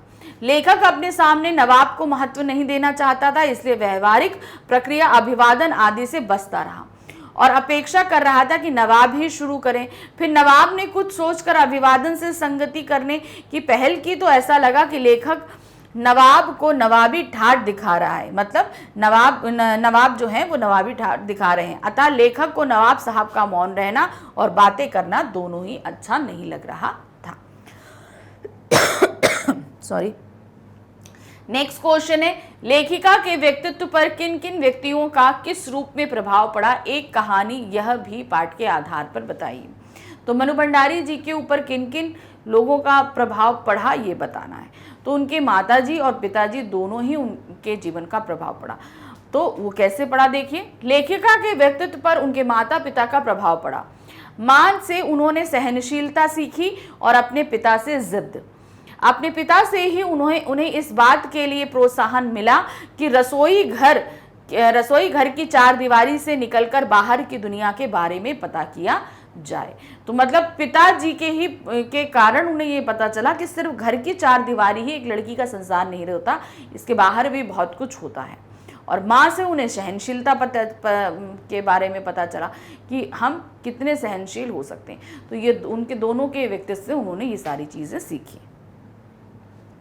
नेक्स्ट है, आपकी दृष्टि से भगत की कबीर पर अगाध श्रद्धा के क्या कारण रहे होंगे, बाल गोविंद भगत पाठ के आधार पर बताइए। तो यहाँ पर क्या है, जो बाल गोविंद भगत हैं वो कबीर पर बहुत ज़्यादा आस्था रखते थे। हमें अब अपने व्यूज़ बताने हैं कि वो ऐसा क्यों करते होंगे। तो क्या है, बाल गोविंद भगत कबीर पर अगाध श्रद्धा रखते थे क्योंकि कबीर ने सामाजिक कुप्रथाओं का विरोध कर समाज को एक नई दृष्टि प्रदान की। उन्होंने मूर्ति पूजा का खंडन किया तथा समाज में व्याप्त ऊंच नीच के भेदभाव का विरोध कर समाज को एक नई दिशा की ओर अग्रसर किया। कबीर की इन्हीं विशेषताओं ने बाल गोविंद भगत के मन को प्रभावित किया। तो यहाँ पर क्या चीज बताई गई कि किस तरीके से जो है उनकी जो विचारधाराएं थी उससे ही बाल गोविंद भगत प्रभावित हुए और उनकी सभी मान्यताओं को उन्होंने फॉलो भी किया। अब है नेक्स्ट क्वेश्चन, मां के साथ अलगाव होने के बावजूद उनके त्याग और सहिष्णुता को लेखिका ने अपना आदर्श क्यों नहीं बनाया, एक कहानी यह भी पाठ के आधार से बताइए। मतलब यहाँ पर जो उनकी माँ थी उनकी बिहेवियर से मतलब काफ़ी अलगाव था दोनों के बीच। मतलब हम व्यक्तित्व को लेकर बोलें तो उनकी माँ जहाँ एक तरीके से सहनशील थी, अपनी सभी मान्यताओं को, अपनी सभी विचारों को, अपनी सभी महत्वाकांक्षाओं को उन्होंने दबा दिया, तो मनु भंडारी इससे जस्ट अपोजिट थी। लेकिन उन्होंने कभी भी अपनी माँ को अपना आदर्श नहीं बताया। ऐसा क्यों था? तो क्या है, लेखिका मनु भंडारी की मां त्याग और धैर्य की पराकाष्ठा थी। त्याग व परिश्रमी की मूर्ति थी, फिर भी वह लेखिका के आदर्श ना बन सकी, क्योंकि लेखिका को अपनी मां का चुपचाप हर बात को मान लेना, पिताजी की किसी भी बात का विरोध ना करना, अपने लिए कोई आवाज ना उठाना, परिवार के लिए अपनी इच्छाओं का दमन कर अपने को उनकी खुशी के लिए स्वाहा कर देना लेखिका के व्यक्तित्व के विपरीत था। लेखिका उस समय की सक्रिय युवती थी जो हर अनैतिकता के खिलाफ खड़ी होती थी, जुलूस व हड़तालों में भाग लेती थी। वह उत्साह और ओज से भरी आजादी के लिए लड़ने वाली युवती थी। उन्हें अपनी मां का दब्बूपन व अत्याचार का विरोध ना करना भी पसंद ना आया। तो मतलब वो ये सारी चीजें थी जिसके कारण वो उनके व्यक्तित्व को अपना नहीं पाई, ना ही उनको अपना आदर्श बना पाई। अब आते हैं हम प्रश्न संख्या 12 पे। क्या दिया है? निम्नलिखित प्रश्नों में से किन्हीं 3 प्रश्नों के उत्तर 25 से 30 शब्दों में देने हैं। अब हमारे पास जो है वो आ रहा है हमारे काव्य खंड के प्रश्न। काव्य खंड के प्रश्न में से आपके सामने 4 प्रश्न प्रस्तुत किए गए हैं, जो आपको करने हैं 3 प्रश्न। अब यहाँ पर क्या है, 2 मार्क्स का आपका एक प्रश्न होगा, यानी कि टोटल 6 मार्क्स। ठीक, तो चलिए देखते हैं पहला प्रश्न क्या है। साहस और शक्ति के साथ विनम्रता अति आवश्यक होती है, इसके बिना उन दोनों के सद्गुण दुर्गुण बन जाते हैं। इस कथन पर राम लक्ष्मण परशुराम संवाद पाठ के आधार पर अपने विचार लिखिए। अब क्या होता है, हर व्यक्ति के अंदर साहस और शक्ति होती है, अगर इसके साथ विनम्रता नहीं होगी तो इसके जो सद्गुण है यानी कि साहस और शक्ति क्या होगी, वो दुर्गुण में परिवर्तित हो जाती है। अब ये बात को आपको कैसे साबित करना है, यहाँ हमारा पाठ है राम लक्ष्मण परशुराम संवाद। तो यहाँ पर लक्ष्मण और हम परशुराम जी के ऊपर इन दोनों चीजों को हमें साबित करना है कि ये कथन क्या इस पाठ के हिसाब से सही है। तो हम दोनों के ही ऊपर यहाँ पर इसको साबित करने की कोशिश करेंगे और साथ ही राम जी के ऊपर भी। ठीक है, तो कैसे होगा ये देखिए। यह बात सत्य है कि साहस और शक्ति तभी तक अच्छे लगते हैं जब तक साहसी व्यक्ति विनम्र रहे। जैसे ही शक्तिशाली व्यक्ति उद्दंडता करता है या घमंड दिखाता है या बढ़ चढ़कर बोलता है, वह बुरा लगने लगता है। परशुराम और लक्ष्मण दोनों के उदाहरण सामने हैं। परशुराम पराक्रमी है, किंतु उसका स्वयं को महापराक्रमी बाल ब्रह्मचारी क्षत्रिय कुल घातक कहना बुरा लगता है। जैसे जैसे वह अपने कुठार को सुधारते हैं और वचन कड़े करते चले जाते हैं, वैसे वैसे वे हंसी का पात्र बनते चले जाते हैं। अब यहाँ क्या है, परशुराम बहुत ही साहसी हैं, शक्तिशाली हैं, लेकिन वो बढ़ चढ़ कर अपने बारे में बड़ाई कर रहे हैं, सब कुछ बोल रहे हैं, तो इसीलिए वो क्या बन रहे हैं, सबके हंसी के पात्र बनते चले जा रहे हैं। अब आते हैं लक्ष्मण जी के ऊपर। क्या दिया है, लक्ष्मण का साहस हमें भला लगता है, परंतु वह भी सीमाएं तोड़ देता है। धीरे धीरे वह बहुत उग्र, कठोर और उदंड हो जाते हैं। इस कारण सभी सभाजन उनके विरुद्ध हो जाते हैं। लक्ष्मण की उद्दंड शक्ति हमें खटकने लगती है। दूसरी ओर रामचंद्र साहस और शक्ति के साथ विनम्रता का परिचय देते हैं, इसीलिए वह सबका हृदय जीत लेते हैं। तो लक्ष्मण जी भी क्या है भाई, वो साहसी हैं, शक्तिशाली हैं, लेकिन उनके वचन एक इतने बड़े महापुरुष के लिए बहुत ही कठोर, और उनकी जो बातें हैं वो उद्दंडता के हद तक चली जाती हैं। इसलिए उनका साहसी और शक्तिशाली होने के साथ ही विनम्र ना होना वो भी गलत हो जाता है। लेकिन इसके विपरीत रामचंद्र जी साहसी हैं, शक्तिशाली हैं, मगर विनम्र हैं, अपने वचन से परशुराम जी को शांत कर देते हैं।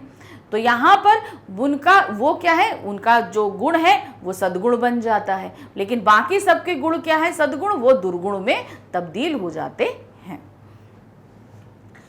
नेक्स्ट आते हैं, प्रश्न क्या है, उत्साह कविता में बादल किन किन अर्थों की ओर संकेत करता है। उत्साह कविता में बादल किन किन चीजों की तरफ संकेत कर रहा है, क्या क्या चीजें हमें बताने की कोशिश कर रहा है। तो क्या है, उत्साह कविता में बादल निम्नलिखित अर्थों की ओर संकेत करता है। बादल अपनी गर्जना के माध्यम से मानव जीवन में क्रांति लाने की ओर संकेत करता है। क्रांति अर्थात वो बदलाव लाने की बात कर रहा है। दूसरा है, बादल में होने वाली बरसात मानव जीवन की पीड़ाओं को दूर करने की ओर संकेत कर रहा है। भाई बादल आएंगे तो वहां पर सभी मानव जाति में खुशहाली हो जाती, सभी प्राणियों में खुशहाली हो जाती है। क्यों? क्योंकि उन्हें इस तपती गर्मी से अब राहत मिलेगी, तो जो उनकी पीड़ा थी उससे उन्हें जो है अब आज़ादी मिलेगी। फिर है जीवन को उत्साह और संघर्ष के लिए प्रेरित करता है। जो इंसान बहुत ही तकलीफों से गुजर रहा था, वो बादलों की गर्जन से जो है वो अब तब्दीली के लिए अब उसके अंदर उत्साह भर जाता है, उसके अंदर शक्ति आ जाती है कि अब वो तब्दीली कर सकता है। फिर है जीवन में नवीनता और परिवर्तन लाने की ओर संकेत करता है, यानी कि अब जीवन में कुछ नयापन आए। चारों तरफ जैसे बादल है, बादल के माध्यम से देखिए क्या है, चारों तरफ क्या है, गर्मियों में पूरा सारा सब कुछ सूखा सूखा हो जाता है, सारे पेड़ पौधे सभी प्राणी गर्मी से परेशान हो जाते हैं। तो अब जैसे ही बादल आएंगे, बारिश होगी तो सब कुछ नया हो जाएगा, आसपास के परिदृश्य हरियाली हो जाएगी और सभी में क्या आएगा, परिवर्तन आ जाएगा। उसी तरीके से जब लोग जो हैं बहुत ज़्यादा परेशान हो जाते हैं शासन से, कुप्रथाओं से, तो इनसे क्या होता है, जब कुछ लोग क्रांति लेकर आते हैं तब भी परिवर्तन होता है, तो लोगों को वो परिवर्तन भी अच्छा लगता है। तो यहाँ पर बादल इन सभी चीज़ों की ओर संकेत कर रहा है। नेक्स्ट क्वेश्चन है, अट नहीं रही है कविता में कवि ने प्रकृति की व्यापकता का वर्णन किन रूपों में किया है। कि प्रकृति बहुत ज्यादा व्यापक है, इसका उन्होंने वर्णन किस प्रकार किया है। अब उन्होंने बोला है ना, द्वार द्वार पट नहीं रही है, तो यहाँ पर क्या है, इतना ज्यादा व्यापक है कि हर संसार के हर द्वार में भी, हर घर में भी सुंदरता है, लेकिन तब भी ये समा नहीं पा रही। तो इसी से इस एक लाइन से ही हमें सारी व्यापकता का पता चल जाता है। हर जगह सुगंध फैली हुई है। तो मतलब प्रकृति टोटल रूप में बहुत वृहद है, बहुत व्यापक है। ये चीज उन्होंने कवि ने यहाँ पर बताई है। अब इसे आप सरल शब्दों में कैसे लिखेंगे। प्रस्तुत कविता अट नहीं रही में कवि सूर्यकांत त्रिपाठी निराला जी ने फागुन के सर्वव्यापक सौंदर्य और मादक रूप के प्रभाव को दर्शाया है। फागुन के सौंदर्य को असीम दिखाया है, उसे हर जगह छलकता हुआ दिखाया है, घर घर में फैला हुआ दिखाया है। यहाँ घर घर भर देते हो में फूलों की शोभा की ओर संकेत किया है और मन में उठी खुशी की ओर भी। उड़ने को पर करना भी ऐसा सांकेतिक प्रयोग है। यह पक्षियों की उड़ान पर भी लागू होता है और मन की उमंग पर भी। सौंदर्य से आंख का हटा पाना भी उसके विस्तार की झलक देता है। तो किस तरीके से पर कर देना, हर द्वार द्वार पटना, फूलों का समा जाना, हर जगह खुशबू व्याप्त होना, ये सारे ही पंक्तियां हमें क्या बताती हैं कि प्रकृति बहुत ही ज्यादा व्यापक है, मतलब सुंदरता हर जगह फैली हुई है। ये चीज उन्होंने इन पंक्तियों के माध्यम से हमको बताया है। अब देखते हैं नेक्स्ट क्वेश्चन। नेक्स्ट हमारा क्वेश्चन है, उत्साह कविता में बादल किन के प्रतीक हैं। कवि बादल से वह रिमझिम फुहार बरसने के स्थान पर गरजने के लिए कहता है, क्यों। तो यहाँ दो प्रश्न प्रस्तुत किए गए हैं। पहला है उत्साह कविता में बादल के कौन से प्रतीक है, और फिर वह रिमझिम फुहार की जगह बरसने की बजाय गरजने के लिए कह रहे हैं। तो यहाँ पर क्या देंगे, सबसे पहले उत्साह कविता बादल जो है, बादल चेतना, जागृति और क्रांति का प्रतीक है। तो ये तो हमारा पहला जो क्वेश्चन था वो हमने आंसर दे दिया। अब क्या है, कवि ने बादल से फुहार, रिमझिम और बरसने के लिए नहीं कहा है, बल्कि गरजने के लिए कहा है, क्योंकि गरजना विद्रोह का प्रतीक है। कवि ने बादल से गरजने के माध्यम से कविता में नूतन विद्रोह का आह्वान किया है। कवि क्रांति लाने के लिए लोगों को उत्साहित कर रहा है। तो अब यहाँ पर क्या होता है, देखिए इसको ऐसे समझते हैं, जब बहुत ज्यादा गर्मी होती है चारों तरफ, तो बादल जैसे ही गरजने लगते हैं हम सभी बहुत उत्साहित हो जाते हैं कि अब हमें इस गर्मी से छुटकारा मिलेगा, अब हमारे जीवन में और प्रकृति में चारों तरफ ही कुछ ना कुछ बदलाव आएगा। तो ये हो गया बादल जब गरजते हैं तब हमारे अंदर जो उत्साह पैदा होता है उसके बारे में। अब क्या होता है, अब यहाँ पर इन्होंने प्रकृति में जो गर्मी प्राप्त है उसको किस रूप में बताने की करी है कि चारों तरफ कहीं ना कहीं अव्यवस्था है, कहीं कोई किसी चीज़ से दुखित है, कोई शोषित हो रहा है, कोई शोषण कर रहा है। तो चारों तरफ एक तरीके से सभी दुखित हैं। अब एक अगर इसकी इन सारे कारणों से कोई क्रांति यानी कि कोई गरजना यानी कि कोई बोलना या विद्रोह करना शुरू करता है, तो बाकी जो लोग जो प्रताड़ित हैं, जो दुखित हैं, उनके मन में उत्साह पैदा होता है। तो उन्होंने यहाँ पर आवाहन किया किसका, एक ये आवाहन गीत है, हम सभी को पता है उत्साह कविता। तो ये आवाहन गीत किस लिए किया, उन्होंने पहले सभी को उत्साहित करने की बात करी, और उत्साहित करने के लिए बादलों का गरजना जरूरी है। बरसने के बाद हम उत्साहित नहीं होंगे, बरसने के बाद तो हमें आनंद प्राप्त होगा, मगर उत्साह प्राप्त करने रखने के लिए एक आवाज का होना जरूरी होता है, चाहे कोई विद्रोह की आवाज हो, चाहे बादल का गर्जन हो। इसीलिए उन्होंने बरसने या फुहार की बजाय गरजने की बात कही है। नेक्स्ट है, अब हमारा आ रहा है प्रश्न संख्या 13। निम्नलिखित प्रश्नों में से किन्हीं 2 प्रश्नों के उत्तर लगभग 60 शब्दों में दीजिए। अब आपकी प्रश्न जो शब्द लिमिट थी वो बढ़ गई है। अब यहाँ पर एक प्रश्न हमारा कितने मार्क्स का है, वो है 4 मार्क्स का। 2 प्रश्न करने हैं। ये हमारी हिंदी की पूरक पुस्तिका कृतिका से लिया गया है। तो पहला प्रश्न जो आ रहा है वो क्या है, माता का अंचल पाठ में वर्णित बचपन और आज के बचपन में क्या अंतर है? क्या इस अंतर का प्रभाव दोनों बचपन के जीवन मूल्यों पर पड़ा है? तर्क सहित उत्तर दीजिए। भाई ये हम सभी जानते हैं कि पहले के बचपन और आज के बचपन में बहुत ज़्यादा फर्क है। हमारे जीवन मूल्यों पर इसका क्या प्रभाव पड़ रहा है? जाहिर सी बात है कि कहीं ना कहीं सकारात्मक और नकारात्मक दोनों ही तरीके से पड़ रहा है। तो चलिए उनको देखते हैं। पहले का बचपन तो हमें लगता है कि सकारात्मक ही था, आज के जीवन पे जो भी प्रभाव पड़ रहा है वो नकारात्मक ही है, क्योंकि आप इसको पॉजिटिव वे में देखेंगे कि ज्ञान बहुत आसानी से प्राप्त होता है, लेकिन निगेटिव ज़्यादा है ये। तो चलिए देखिए क्या है। पहले के बचपन सामूहिक रूप से घर के बाहर खेलते थे। उनके आसपास खुला और स्वच्छ वातावरण होता था, प्रकृति परिवेश था, वह घरों में कैद नहीं रहते थे। उनके पास video game, computer, mobile, TV जैसे साधन नहीं थे, इसलिए वह प्रकृति में अपना समय बिताया करते थे। इससे उनके शारीरिक विकास और मानसिक विकास पर सकारात्मक असर पड़ता था। वह प्रकृति के अधिक निकट थे। जाहिर सी बात है, देखिए हम अगर अपने बचपन की बात करें तो हमारे बचपन में भी मोबाइल ये सब चीज़ें नहीं थी और टीवी भी बहुत लिमिटेड था, इतने ज़्यादा चैनल्स वगैरह नहीं हुआ करते थे। तो अब जो है ना, अब क्या है, सभी के घर में सब कुछ प्राप्त है। तो हम जब खेलते थे तो हम बाहर खेलना ज़्यादा पसंद करते थे बनस्पत घर में रहने के लिए, और बाहर का वातावरण स्वच्छ है, 4 लोगों से मिलना, बात करना, तो हमारा मानसिक और शारीरिक डेवलपमेंट बहुत अच्छा होता था। लेकिन इसके बनस्पत आज के समय में हम देखेंगे तो क्या होगा। देखिए आज के बचपन के बच्चे अपने कमरे में कैद होकर रह गए हैं और उनकी ज़िंदगी TV, mobile, video game, computer आदि तक सिमट कर रह गई है। उनके परिवार भी एकल परिवार हो चले हैं। माता पिता काम पर जाते हैं, जिससे बच्चे और अधिक एकाकीपन महसूस करते हैं। वे बाहर खेलने नहीं जाते बल्कि मोबाइल, टीवी, कंप्यूटर में उलझे रहते हैं। इससे उनके शारीरिक और मानसिक विकास पर नकारात्मक प्रभाव पड़ता है। तो आप यहाँ पर अगर आजकल के समय में सकारात्मक प्रभाव ये देखना चाहेंगे तो बच्चों का ज्ञान बहुत ज़्यादा है बनिस्बत हम लोग बचपन में जितने थे उससे ज़्यादा ज्ञान आज के बच्चों के पास में है। क्यों? क्योंकि उनके पास ज्ञान को एकत्र करने के साधन बहुत सारे हैं।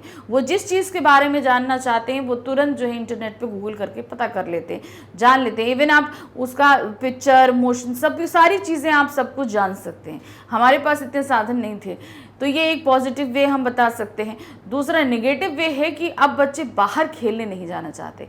बाहर नहीं जाते तो वो सोशल लाइफ में नहीं आते, 4 लोगों से मिलते नहीं हैं, तो उनका जो है मानसिक डेवलपमेंट नहीं हो पाता। भाई सोशल होता है, सोशल कहने का मतलब हम प्रैक्टिकल लाइफ में नहीं हो रह पाते हैं उतना ज़्यादा। तो ये सारे फर्क हैं हमारे सकारात्मक और नकारात्मक। नेक्स्ट आते हैं, नदी, फूलों, वादियों और झरनों के स्वर्गीय सौंदर्य के बीच किन दृश्यों ने लेखिका के हृदय को झंझोर दिया? साना साना हाथ जोड़ी पाठ के आधार पर बताइए।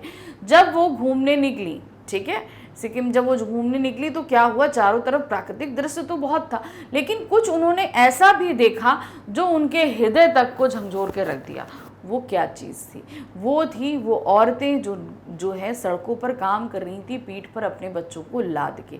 इस चीज़ ने उन्हें बहुत ज़्यादा झंझोर दिया था। अब क्या लिखेंगे? पर्वतीय प्रदेशों में जहाँ एक और अनूठा सौंदर्य बिखरा है, वहीं निर्धनता, भूख, लाचारी और जीवित रहने के लिए संघर्ष भी विद्यमानता है। हिमालय की सुंदरता को देखकर जहाँ एक और लेखिका के मन में सत्य, सौंदर्य और आध्यात्मिकता की अनुभूति हुई, वहीं उन्हें पहाड़ी जीवन की कठिनाइयों का भी एहसास हुआ। आजीविका के लिए स्थानीय महिलाएं अपने पीठ पर बच्चे लादकर रास्ता बनाने के लिए काम करते देखा। वे उनकी कड़ी मेहनत और मातृत्व भाव को देखकर भावुक हो उठी। इस प्रकार उन्हें संवेदनाओं को झंझोर देने वाली कई अनुभूतियां हुई। तो जहां वो एक तरफ वो प्राकृतिक दृश्य का आनंद ले रही थी, वहीं ये सारी चीजें उनके जो हार्ट को टच कर गई कि भाई देखिए इतने सुंदरता के बीच भी लाइफ कितनी टफ है। नेक्स्ट है, कितना कम लेकर ये समाज को कितना अधिक वापस लौटा देती हैं। इस कथन के आधार पर स्पष्ट कीजिए कि आम जनता की देश की आर्थिक प्रगति में क्या भूमिका है। साना साना हाथ जोड़िए। तो यहाँ पर जो लेखिका ने बोला है कि कितना कम लेकर ये समाज को ज़्यादा लौटा देती हैं, तो ये वो मेहनत कश जो औरतें थीं जो सड़क को चौड़ा करने का काम करनी थी, उनके लिए कहा गया था। लेकिन अब आपको यहाँ पर जो उत्तर देना है वो देना है कि आम व्यक्ति जो है वो लेता कम है लेकिन इस समाज को बहुत ज़्यादा दे देता है, खास तौर से आर्थिक तौर पे। तो इस चीज़ को आपको यहाँ पर लिखना है, कैसे एक आम व्यक्ति करता है। तो क्या दिया है, लेखिका द्वारा भले ही यह सिक्किम के संदर्भ में कहा गया हो, परंतु हर समाज के लिए यह बात लागू होती है। हर सुख आनंद से वंचित होकर भी आम जनता देश की प्रगति के लिए अपना जीवन समर्पित कर रहे हैं। अब यहाँ पर आप इसको ऐसे समझिए, एक मिडिल क्लास आदमी, उसे जो है धन दौलत सब कुछ मतलब एक लो लेवल पे ही प्राप्त होती है, यानी कि बहुत पैसा है उसके पास, वो बहुत आनंद से है, वो सेटिस्फाइज लाइफ अपनी जी रहा होता है। लेकिन उसके बनस्पति वो जो काम कर रहा होता है उससे समाज को बहुत फायदा है, हमारा देश प्रगति करता है उस काम से। भाई एक सरकारी व्यक्ति होगा, कहीं डिपार्टमेंट में काम कर रहा होगा, कह रहे एक प्राइवेट जॉब का व्यक्ति भी होगा, तो मान लीजिए वो किसी कंपनी में काम कर रहा है, तो कहीं ना मतलब कोई व्यक्ति कहीं पे भी काम कर रहा है, वो आम व्यक्ति वो देश को फायदा ही पहुंचाता है। इसी आम जनता की कड़ी मेहनत की बदौलत हमारा समाज और देश निरंतर आर्थिक विकास करता है। वे जितना परिश्रम करते हैं उसके बदले मजदूरी के रूप में उन्हें अत्यंत कम पारिश्रमिक प्राप्त होता है।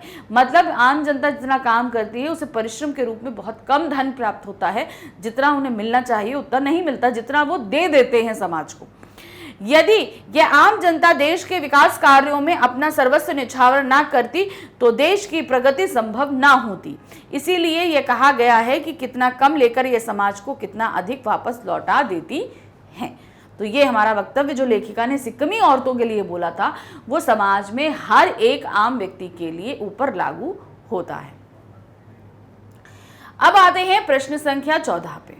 प्रश्न संख्या 14 पे क्या हमारे पास दिया, निम्नलिखित अनुच्छेदों में से किसी एक विषय पर संकेत बिंदु के आधार पर लगभग 120 शब्दों में अनुच्छेद लिखिए। अब हमारे पास यहाँ पर 3 अनुच्छेद दिए गए हैं जिसमें से हमें कोई एक अनुच्छेद करना है। ये हमारा आ रहा है 6 नंबर का, यानी कि 6 मार्क्स का हमारा एक अनुच्छेद रहेगा। तो सबसे पहला है सड़क सुरक्षा जीवन रक्षा। संकेत बिंदु दिए गए हैं भूमिका, सड़क सुरक्षा के जुड़े प्रमुख नियम, सड़क सुरक्षा के नियमों की अनदेखी से होने वाली हानियां, इन्हें अपनाने के लाभ और निष्कर्ष। तो अब ये जो आपको लिखना है ये कितना है, 120 शब्दों में लिखना है। तो देखिए आपको हम अनुच्छेद पहले भी समझा चुके हैं, मैं बता रही हूँ जो हमारा ये टॉपिक रहता है हमें इसके बारे में लिखना पड़ता है, लेकिन जो हमारी ये जो भी संकेत बिंदु रहते हैं इनके आधार पर ही हमें अनुच्छेद को एक्सप्लेन करना होता है। अब 120 अगर शब्द हैं तो इन्हें में आपको करना है। तो सबसे पहले आप 2 से 3 लाइन में भूमिका दे देंगे कि भाई सड़क सुरक्षा होती क्या है, किस तरीके से आजकल बहुत सारी दुर्घटनाएं बढ़ गई हैं लापरवाही के कारण, ये सारी चीज़ें आप देंगे। फिर सड़क सुरक्षा से जुड़े कुछ प्रमुख नियम, जैसे प्रमुख नियम है आपको रेड लाइट पे रुकना है, आपको फुटपाथ का इस्तेमाल करना है, छोटे बच्चों को हाथ पकड़ के चलना है, स्पीड लिमिट से बाहर नहीं जाना है, और क्या कहते हैं कार ड्राइव करते समय आपको सीट बेल्ट लगानी है, मोबाइल का इस्तेमाल नहीं करना। तो कुछ सड़क नियम आप यहाँ पर दे देंगे। फिर उसके बाद सड़क सुरक्षा के लिए नियमों की अनदेखी ही से होने वाली हानियां। जब हम अनदेखी करते हैं तो क्या होता है, इनसे जो है आपके दुर्घटनाएं होती हैं। जो अनदेखी करते हैं उनकी तो दुर्घटना होती है, उनके कारण और बहुत से लोगों को हानियां होती हैं। आपके संपत्ति, सरकारी संपत्ति का नुकसान होता है, लोगों की जानें तक जाती हैं। तो ये सारी हानियां होती हैं, ये आप देंगे। फिर उसके बाद इन्हें अपनाने के लाभ। अगर हम सब इन सारे ही सुरक्षा नियमों को अपनाएं तो सभी लोग समय से अपने कार्य की जगह पर पहुंच पाएंगे, दुर्घटनाएं कम हो जाएंगी, लोगों को आसानी होगी, जाम नहीं लगेंगे। तो बहुत सारे लाभ होते हैं। निष्कर्ष, अब यहाँ पर आप अपना पॉइंट ऑफ व्यू दे सकते हैं कि आप सड़क नियमों में और क्या क्या चीज़ें चाहते हैं सरकार द्वारा। अगर हम इन नियमों का पालन करते हैं तो बहुत सी ऐसी चीज़ें हैं जो घटित होने से बच जाएंगी, सभी कुछ। तो यहाँ पर नीचे 2 लाइनें आप अपने उसमें दें। बस आपको जो यहाँ पे ध्यान रखना है वो है 2 चीज़ें खास तौर से। पहली चीज़ है आपको वर्ड लिमिट का ध्यान रखना है। अगर 120 वर्ड्स दिया है तो 125 के ऊपर आप मत बढ़िएगा किसी भी हाल में। आपको जो ये संकेत बिंदु दिए गए हैं आपको इन्हीं के अंदर काम करना है, इन्हें हेडिंग के रूप में इस्तेमाल आप नहीं करेंगे। ठीक है, ये हो गया। अब हमारा आता है दूसरा ऑप्शन। दूसरा ऑप्शन हमारे पास में ऑनलाइन शिक्षा, शिक्षा जगत में नवीन क्रांति। ये सब से हम सभी अच्छी तरह वाकिफ हैं क्योंकि कोरोना पीरियड में हमने ऑनलाइन शिक्षा प्राप्त करी है। तो ये कितनी है? अब इनका संकेत बिंदु वर्तमान परिप्रेक्ष्य में अनिवार्यता, सकारात्मक प्रभाव, कमियां और सुझाव। तो यहाँ पर हम देखेंगे जो वर्तमान परिप्रेक्ष्य यानी कि जैसा हमने कोरोना टाइम में देखा कि ऑनलाइन शिक्षा हमारे लिए कितनी कारगर रही। 2 साल जब महामारी के कारण हम लोग स्कूल नहीं जान पाए तो हमारी शिक्षा इस ऑनलाइन प्लेटफॉर्म के जरिए चालू रह सकी। और आज जब कोरोना पीरियड खत्म भी हो चुका है तो भी हम इसके माध्यम से बहुत ज़्यादा शिक्षा प्राप्त कर रहे हैं क्योंकि ऑनलाइन हमारे पास बहुत कुछ जो है शिक्षा का सामान एकत्र हो चुका है जिसको हम पढ़ सकते हैं। फिर उसके बाद आता है सकारात्मक प्रभाव। सकारात्मक प्रभाव में आप ये सारी चीज़ें बता सकते हैं कि जो हमारे स्कूल अगर हम 2 साल नहीं जाते तो हमारी पढ़ाई का कितना नुकसान होता, हमारे करियर में कितना इफेक्ट पड़ता। लेकिन ऑनलाइन शिक्षा के कारण कहीं पर भी शिक्षा बाधित नहीं हुई। जहां हमने नई प्रणालियां सीखी, कंप्यूटर से या मोबाइल इंटरनेट से जुड़ी, वहीं शिक्षकों ने भी इसको जो है बहुत ही प्रेम से अपनाया। हम नई नई चीज़ों के बारे में जान और समझ पाए, ये सकारात्मक हो जाएगा। फिर कमियां, अब इसके ज़रिए हम जो प्रैक्टिकल लाइफ में जो एक्टिविटीज़ कर पाए यानी कि गतिविधियां कर पाते थे वो हम नहीं कर पाए। बहुत हद तक हम खेल कूद, शारीरिक गतिविधियों से हम बहुत हद तक अलग हो गए। जो हम स्कूल में जाकर टीचर्स के सामने डायरेक्टली इंटरेक्ट करके जो हम पढ़ाई कर सकते थे वो हम नहीं करें। तो कहीं ना कहीं इसमें बहुत सारी खामियां भी हैं जो हमें सुधार में करनी चाहिए। फिर नेक्स्ट है सुझाव। अब सुझाव में आप इसके सुधार के लिए दे सकते हैं कि भाई आज जब हमारी ऑनलाइन ये शिक्षा समाप्त हो चुकी है तो हम दोनों ही मोड से जो है पढ़ाई कर सकते हैं, ऑनलाइन ऑफलाइन दोनों। मतलब ऑनलाइन हम अपनी शिक्षा का मटेरियल यहाँ पर प्रेजेंटेशन, जैसे इसको हम पीपीटी बोलते हैं, ये सारी चीज़ें बनाकर हम अभी भी इस चीज़ को कर सकते हैं। इस शिक्षा में और बहुत से सुधार की ज़रूरत थी जो हमने महसूस करी, उन सुझावों को आप दे सकते हैं। जो आपने ऑनलाइन शिक्षा के दौरान कमियां पाई उनके आप सुझाव यहाँ पर दे सकते हैं। अब आते हैं तीसरा जो हमारे सामने था। तीसरे में क्या था? पर्यावरण संरक्षण समय की मांग। अब पर्यावरण संरक्षण हमारे समय की बहुत बड़ी मांग है। अब इस पे संकेत बिंदु है मानव और पर्यावरण का अटूट संबंध। दूसरा है संरक्षण की आवश्यकता क्यों है, संरक्षण की योजनाओं का प्रभाव और सुझाव। तो अब यहाँ पर मानव और पर्यावरण में अटूट संबंध पहला पॉइंट है।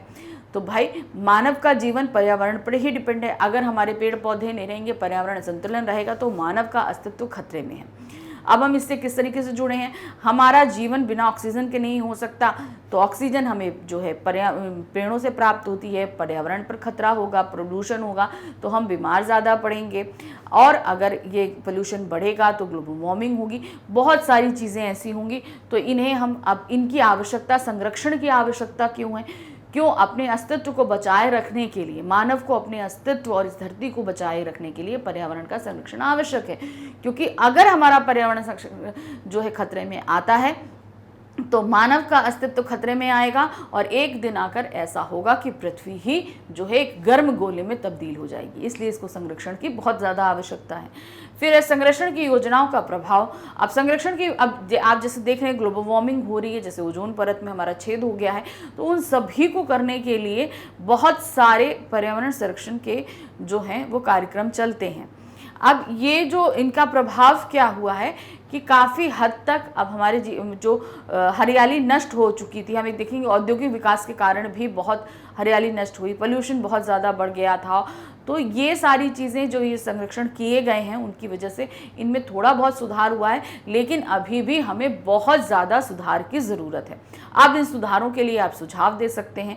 सबसे ज़्यादा है कि हमें गंदगी नहीं फैलानी है, पोल्यूशन नहीं करना है, ज़्यादा से ज़्यादा पेड़ों को लगाना है, नदियों को गंदा नहीं होने देना। ऐसे कुछ सुझाव आप यहाँ पर प्रस्तुत कर सकते हैं। तो ये सारी चीज़ें आप यहाँ पर लिख देंगे। तो ये हमारे 3 ऑप्शन अनुच्छेद के थे जो हमने आपको फटाफट बता दिए।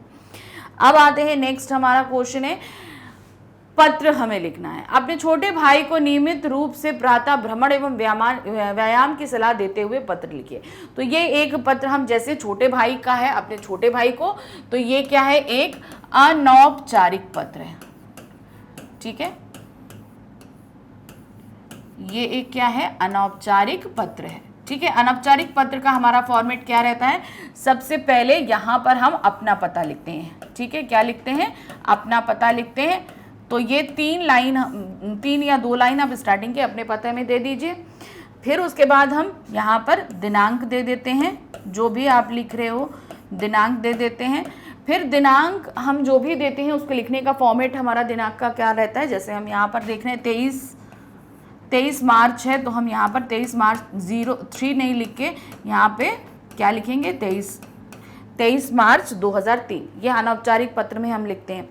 फिर उसके बाद हम क्या लिखेंगे, जिसको भी पत्र लिख रहे हैं उसका अभिवादन। तो यहाँ पर छोटे भाई को है तो हम क्या बोलेंगे, प्रिय अनुज। ठीक है, इसको कहाँ से लिखेंगे, प्रिय अनुज। फिर वहाँ से हम शुरू करेंगे। अब अनुज के साथ हम शुरू करें। अगर आप यहाँ पे अनुज मतलब अनुज हम बोलते हैं छोटे भाई को, अगर उसका नाम जो कोई भी है आप नाम देना चाहो तो नाम दे सकते हो। चूँकि यहाँ पे नाम नहीं है तो हमने यहाँ पर प्रिय अनुज लिख दिया। अब प्रिय अनुज के साथ ही आप यहाँ पे अंदर का मैटर स्टार्ट कर दोगे कि मुझे तुम्हारा पत्र प्राप्त हुआ, ये जानकर बड़ी खुशी हुई कि तुम क्लास में प्रथम आए हो और आशा करता हूँ कि आगे भी तुम जो है प्रथम आते रहोगे, अपनी पढ़ाई पे इतना ध्यान दोगे।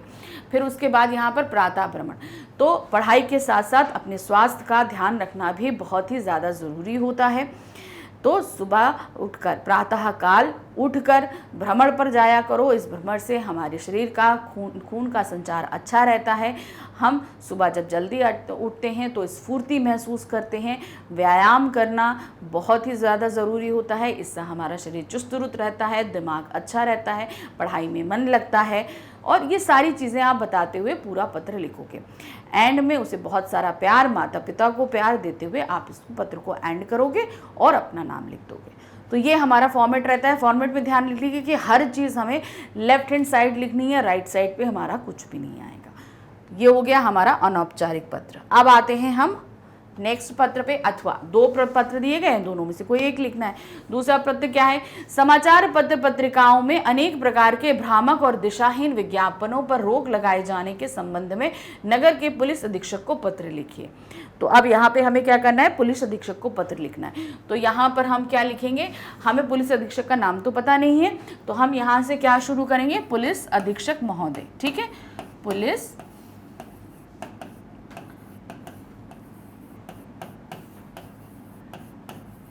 अधीक्षक महोदय। ठीक है, हमने यहाँ से शुरू किया। अब उसके बाद आप जिस भी एरिया में रहते हैं, तब मान लीजिए कहाँ, जिस भी एरिया उसका नाम देंगे, शहर का नाम देंगे, ख़त्म। फिर यहाँ पे आप दिनांक लिख देंगे। ठीक है, तो दिनांक का हमारा फॉर्मेट यहाँ पर क्या रहेगा, जैसे हमने 23 मार्च अभी आपको बताया था, तो अब 23 यहाँ पर ऐसे करके आएगा। ठीक है, औपचारिक पत्रों में हम डेट इस फॉर्मेट में लिखते हैं, लिख दिया। फिर उसके बाद इंपॉर्टेंट हमारा रहेगा विषय। तो विषय जब हम लिखेंगे तो विषय में हमारे पास में क्या आएगा, क्या लिखेंगे आप, भ्रामक और दिशाहीन विज्ञापनों पर रोक लगाए जाने के संबंध में। ठीक है, ये हमारा विषय हो जाएगा। फिर क्या है, सम्माननीय महोदय या महोदय, सिर्फ ऐसे करके शुरू कर दीजिए। इस तरीके से हम शुरू करेंगे। और फिर उसके बाद हम जैसे लिखेंगे कि आजकल समाचार पत्रों में तरह तरह के विज्ञापन छप रहे हैं जो मनुष्यों को, जो भोले भाले नागरिकों को भ्रमित करने के का काम कर रहे हैं। हम उस विज्ञापन को से आकर्षित होकर जब उस सामान को खरीदने के लिए दुकान पर पहुंचते हैं तो उसका हमें कुछ अलग ही असर दिखने को मिलता है और हम भ्रमित हो जाते हैं और उसके चक्कर में फंस जाते हैं। तो कृपा करके इस तरीके के भ्रामक विज्ञापनों पर रोक लगाने की कृपा कीजिए, नहीं तो इससे समाज में अराजकता फैलने का डर बना रहेगा। फिर धन्यवाद कर दीजिए। धन्यवाद के बाद आप एक जागरूक नागरिक हैं, उसके तौर पे आपने पुलिस अधीक्षक को पत्र लिखा है तो आप नीचे भवदीय की जगह जागरूक नागरिक लिखेंगे, अपना नाम लिखेंगे और नाम लिखने के बाद आप समाप्त कर देंगे, क्योंकि यहाँ पे हमें अपना पता देने की कोई आवश्यकता नहीं है। तो इस तरीके से ये पत्र लिखा जाएगा। इसका भी फॉर्मेट सब कुछ हमारा लेफ्ट हैंड साइड रहेगा, राइट साइड पे कुछ भी नहीं आएगा। अब नेक्स्ट आते हैं हम प्रश्न संख्या 16 पे। विषय विशेषज्ञ पद के लिए अपना एक आकर्षक स्ववृत्त 80 शब्दों में तैयार करिए। अब आपको अपना एक बायोडाटा तैयार करना है। इसमें किस पर तैयार करना है ये नहीं दिया है। विषय विशेषज्ञ, आप किसी भी विषय के विशेषज्ञ हो सकते हैं, यानी कि आप हिंदी है, अंग्रेजी है, मैथ्स है, किसी भी विषय के एक विशेषज्ञ के रूप में कर सकते हैं। तो इसको सबसे पहले आप जब स्ववृत्त अपना तैयार करेंगे तो क्या हमने इसका फॉर्मेट आपको बताया है। जैसे हम देंगे नाम, इसका सबसे पहले हम यहाँ पर अपना परिचय शुरू करते हैं ना, तो हमारा क्या रहता है नाम, फिर पिता का नाम, फिर माता जी का नाम, ठीक है, फिर जन्म तिथि,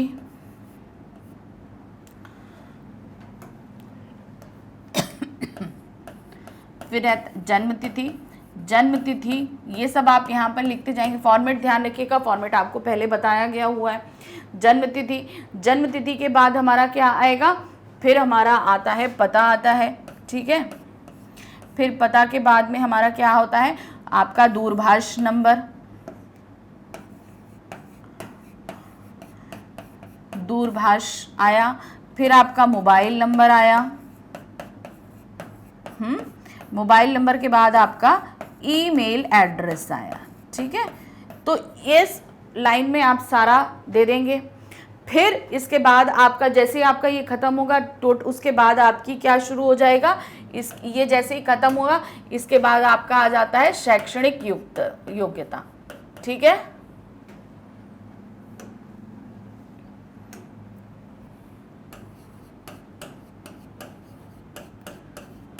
शैक्षणिक योग्यता, ठीक है। शैक्षणिक योग्यता में आप पूरा एक ग्राफ बनाएंगे, आपको बताया गया है। ग्राफ में आपके पास में क्या रहेगा, पहला आपका क्रम संख्या रहती है, ठीक है। फिर उसके पास आपकी कक्षा रहती है, हाँ। फिर आपने विद्यालय या बोर्ड का नाम रहता है, हाँ। फिर उसके बाद आपके क्या रहते हैं, विषय रहते हैं, ओके।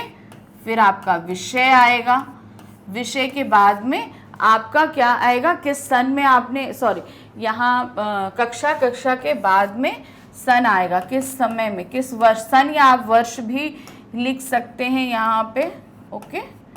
यहाँ पे वर्ष हो गया, विद्यालय हो गया, विषय हो गया। फिर आपका प्रतिशत, कितने प्रतिशत में आपने अंक प्राप्त करें, तो इस पूरे उसमें आपका क्या बनेगा, पूरा शैक्षणिक योग्यता का बनेगा। इसमें सबसे पहला आपका क्या आता है, 10वीं आएगा, फिर दूसरा आता है आपका 12वीं आएगा, ठीक है। फिर उसके बाद आपका स्नातक आता है, फिर आपका परास्नातक आता है, परास्नातक। फिर उसके बाद आप MBA हैं या कुछ भी है सब देंगे, किस साल में आपने किया, कौन से विद्यालय या बोर्ड से किया, फिर कितने विषय थे आपके, क्या प्रतिशत था, ये सारा आप देंगे। फिर उसके बाद आपकी क्या है, क्या कार्योत्तर गतिविधियां या अन्य उपलब्धियां, ये सारा देकर आप एक बायोडाटा अपना रेडी करेंगे। इसी फॉर्मेट है, आपको पूरा प्रारूप अच्छे से बताया गया है। अब आते हैं नेक्स्ट, क्या है, अब आपको या तो वो क्या कहते हैं स्ववृत्त तैयार करना था या आपको ईमेल लिखना था, दोनों में से कोई एक चीज़ करनी थी। अब ईमेल लिखने में हमें पास क्या रहेगा, अपने क्षेत्र के सामुदायिक स्वास्थ्य केंद्र की स्थापना करने का अनुरोध करते हुए स्वास्थ्य मंत्री को 80 शब्दों में एक ईमेल लिखिए। अब यहाँ पे आपको ईमेल लिखना है, तो ईमेल में हमारे पास सबसे पहले क्या आता है, टू, फिर उसके बाद आता है फ्रॉम, ठीक है। तो अब टू में आप किसका देते हैं, जिसको आप भेज रहे हैं, फ्रॉम जिसको हम लिख रहे हैं अपना ईमेल एड्रेस, तो यहाँ पर दोनों ईमेल एड्रेस देंगे। उसके बाद हमारा विषय आएगा, क्या आता है, विषय आया। विषय लिखते समय हम क्या लिखेंगे, सामुदायिक स्वास्थ्य केंद्र की स्थापना का अनुरोध के संबंध में, ये विषय दे देंगे। विषय के बाद हमारा फॉर्मेट सेम वैसे ही रहेगा जैसा हम एक औपचारिक पत्र लिखते हैं। क्या होगा, सम्माननीय महोदय, आपसे अनुरोध है कि अब यहाँ पर आप क्या देंगे, अब यहाँ पर कोई जगह का नाम तो दिया नहीं है, तो आप अपने एरिया का नाम लिख सकते हो। हम यहाँ के निवासी हैं, यहाँ पर एक सामुदायिक केंद्र की बहुत आवश्यकता है, तो उसको कृपा करके खोलने का, क्योंकि यहाँ पर हम बहुत ज़्यादा वर्ड्स में नहीं लिखते हैं, ये हमने आपको बताया, जितना ज़रूरी है उतना ही लिखना है। करने के बाद जैसे एक औपचारिक पत्र का अंत किया जाता है, उस तरीके से इसको अंत करेंगे, भवदीय, अपना नाम और नीचे दिनांक, सिंपल। ये इस तरीके से हमारा एक ईमेल रेडी हो जाएगा। अब आते हैं हम प्रश्न संख्या 17 पे। क्या दिया है, अतिवृष्टि के कारण कुछ शहर बाढ़ग्रस्त हैं, वहां के निवासियों के सहायतार्थ सामग्री एकत्र करने हेतु एक विज्ञापन लगभग 60 शब्दों में तैयार करिए। तो विज्ञापन में हमें सबसे पहले क्या करना होता है, एक रेक्टेंगल बॉक्स हम रेडी करते हैं, ठीक है। रेक्टेंगल बॉक्स रेडी करने के साथ ही साथ आपको क्या करना है, एक नीचे एड्रेस देने के लिए एक छोटा सा रेक्टेंगल ऐसे कर देना है। अब यहाँ पर बाढ़ग्रस्त है, तो यहाँ पर आप सबसे पहले ऊपर क्या करेंगे, बाढ़ग्रस्त सामग्री एकत्र, तो यहाँ पर क्या है, सहायतार्थ, क्या है यहाँ पर, सहायतार्थ आप यहाँ पर लिख देंगे, सहायतार्थ। फिर नीचे आप यहाँ देंगे बाढ़ संबंधी जो भी है। अब यहाँ पर आप देंगे क्या सामग्री आप देख सकते हैं, ठीक है। जो सामग्री आप देख सकते हैं उसे आप यहाँ पर नीचे पॉइंट्स में लिख देंगे, जो जो सामग्री आप यहाँ दे सकते हैं। कहाँ देंगे इसका पता यहाँ दे देंगे। एक छोटा सा चित्र भी आप यहाँ पर बना सकते हैं, जो भी सामान एकत्र हो रहा है उसका आप यहाँ पर चित्र बना सकते हैं। तो इस तरीके से एक विज्ञापन आपका यहाँ रेडी हो जाएगा। अब दूसरा देखते हैं क्या है। अब यहाँ पर अथवा में दूसरा क्या दिया है, आप अपने छोटे भाई को जन्मदिन की शुभकामना का संदेश देना चाहते हैं, या तो आप विज्ञापन तैयार करिए या आप ये संदेश दीजिए। तो संदेश भी हमें क्या करना है, एक रेक्टेंगल बॉक्स में हमें देना है, ठीक है। सबसे पहले हम क्या करेंगे, एक रेक्टेंगल बॉक्स देंगे। अब रेक्टेंगल बॉक्स जैसे ही हमने दिया, अब ये क्या है, तो एक शुभकामना संदेश है, तो सबसे पहले हम यहाँ पर क्या लिखेंगे, शुभ कामना संदेश, ठीक है। हमने सबसे ऊपर लिख दिया शुभकामना संदेश। फिर उसके बाद अब जन्मदिन पे है, तो यहाँ पर आप 2 लाइन कोई भी शायरी या कुछ भी लिख सकते हैं, जैसे तुम जियो हजारों साल, साल के दिन हो 50,000, ये लिखेंगे। फिर आप यहाँ पर दिन लिखेंगे, समय लिखेंगे, और फिर उसके बाद अभिवादन क्या है, अपने छोटे भाई को है, तो यहाँ छोटे का नाम, जैसे छोटे भाई, तो यहाँ पर हम क्या लिख देंगे, प्रिय आशुतोष, ठीक है।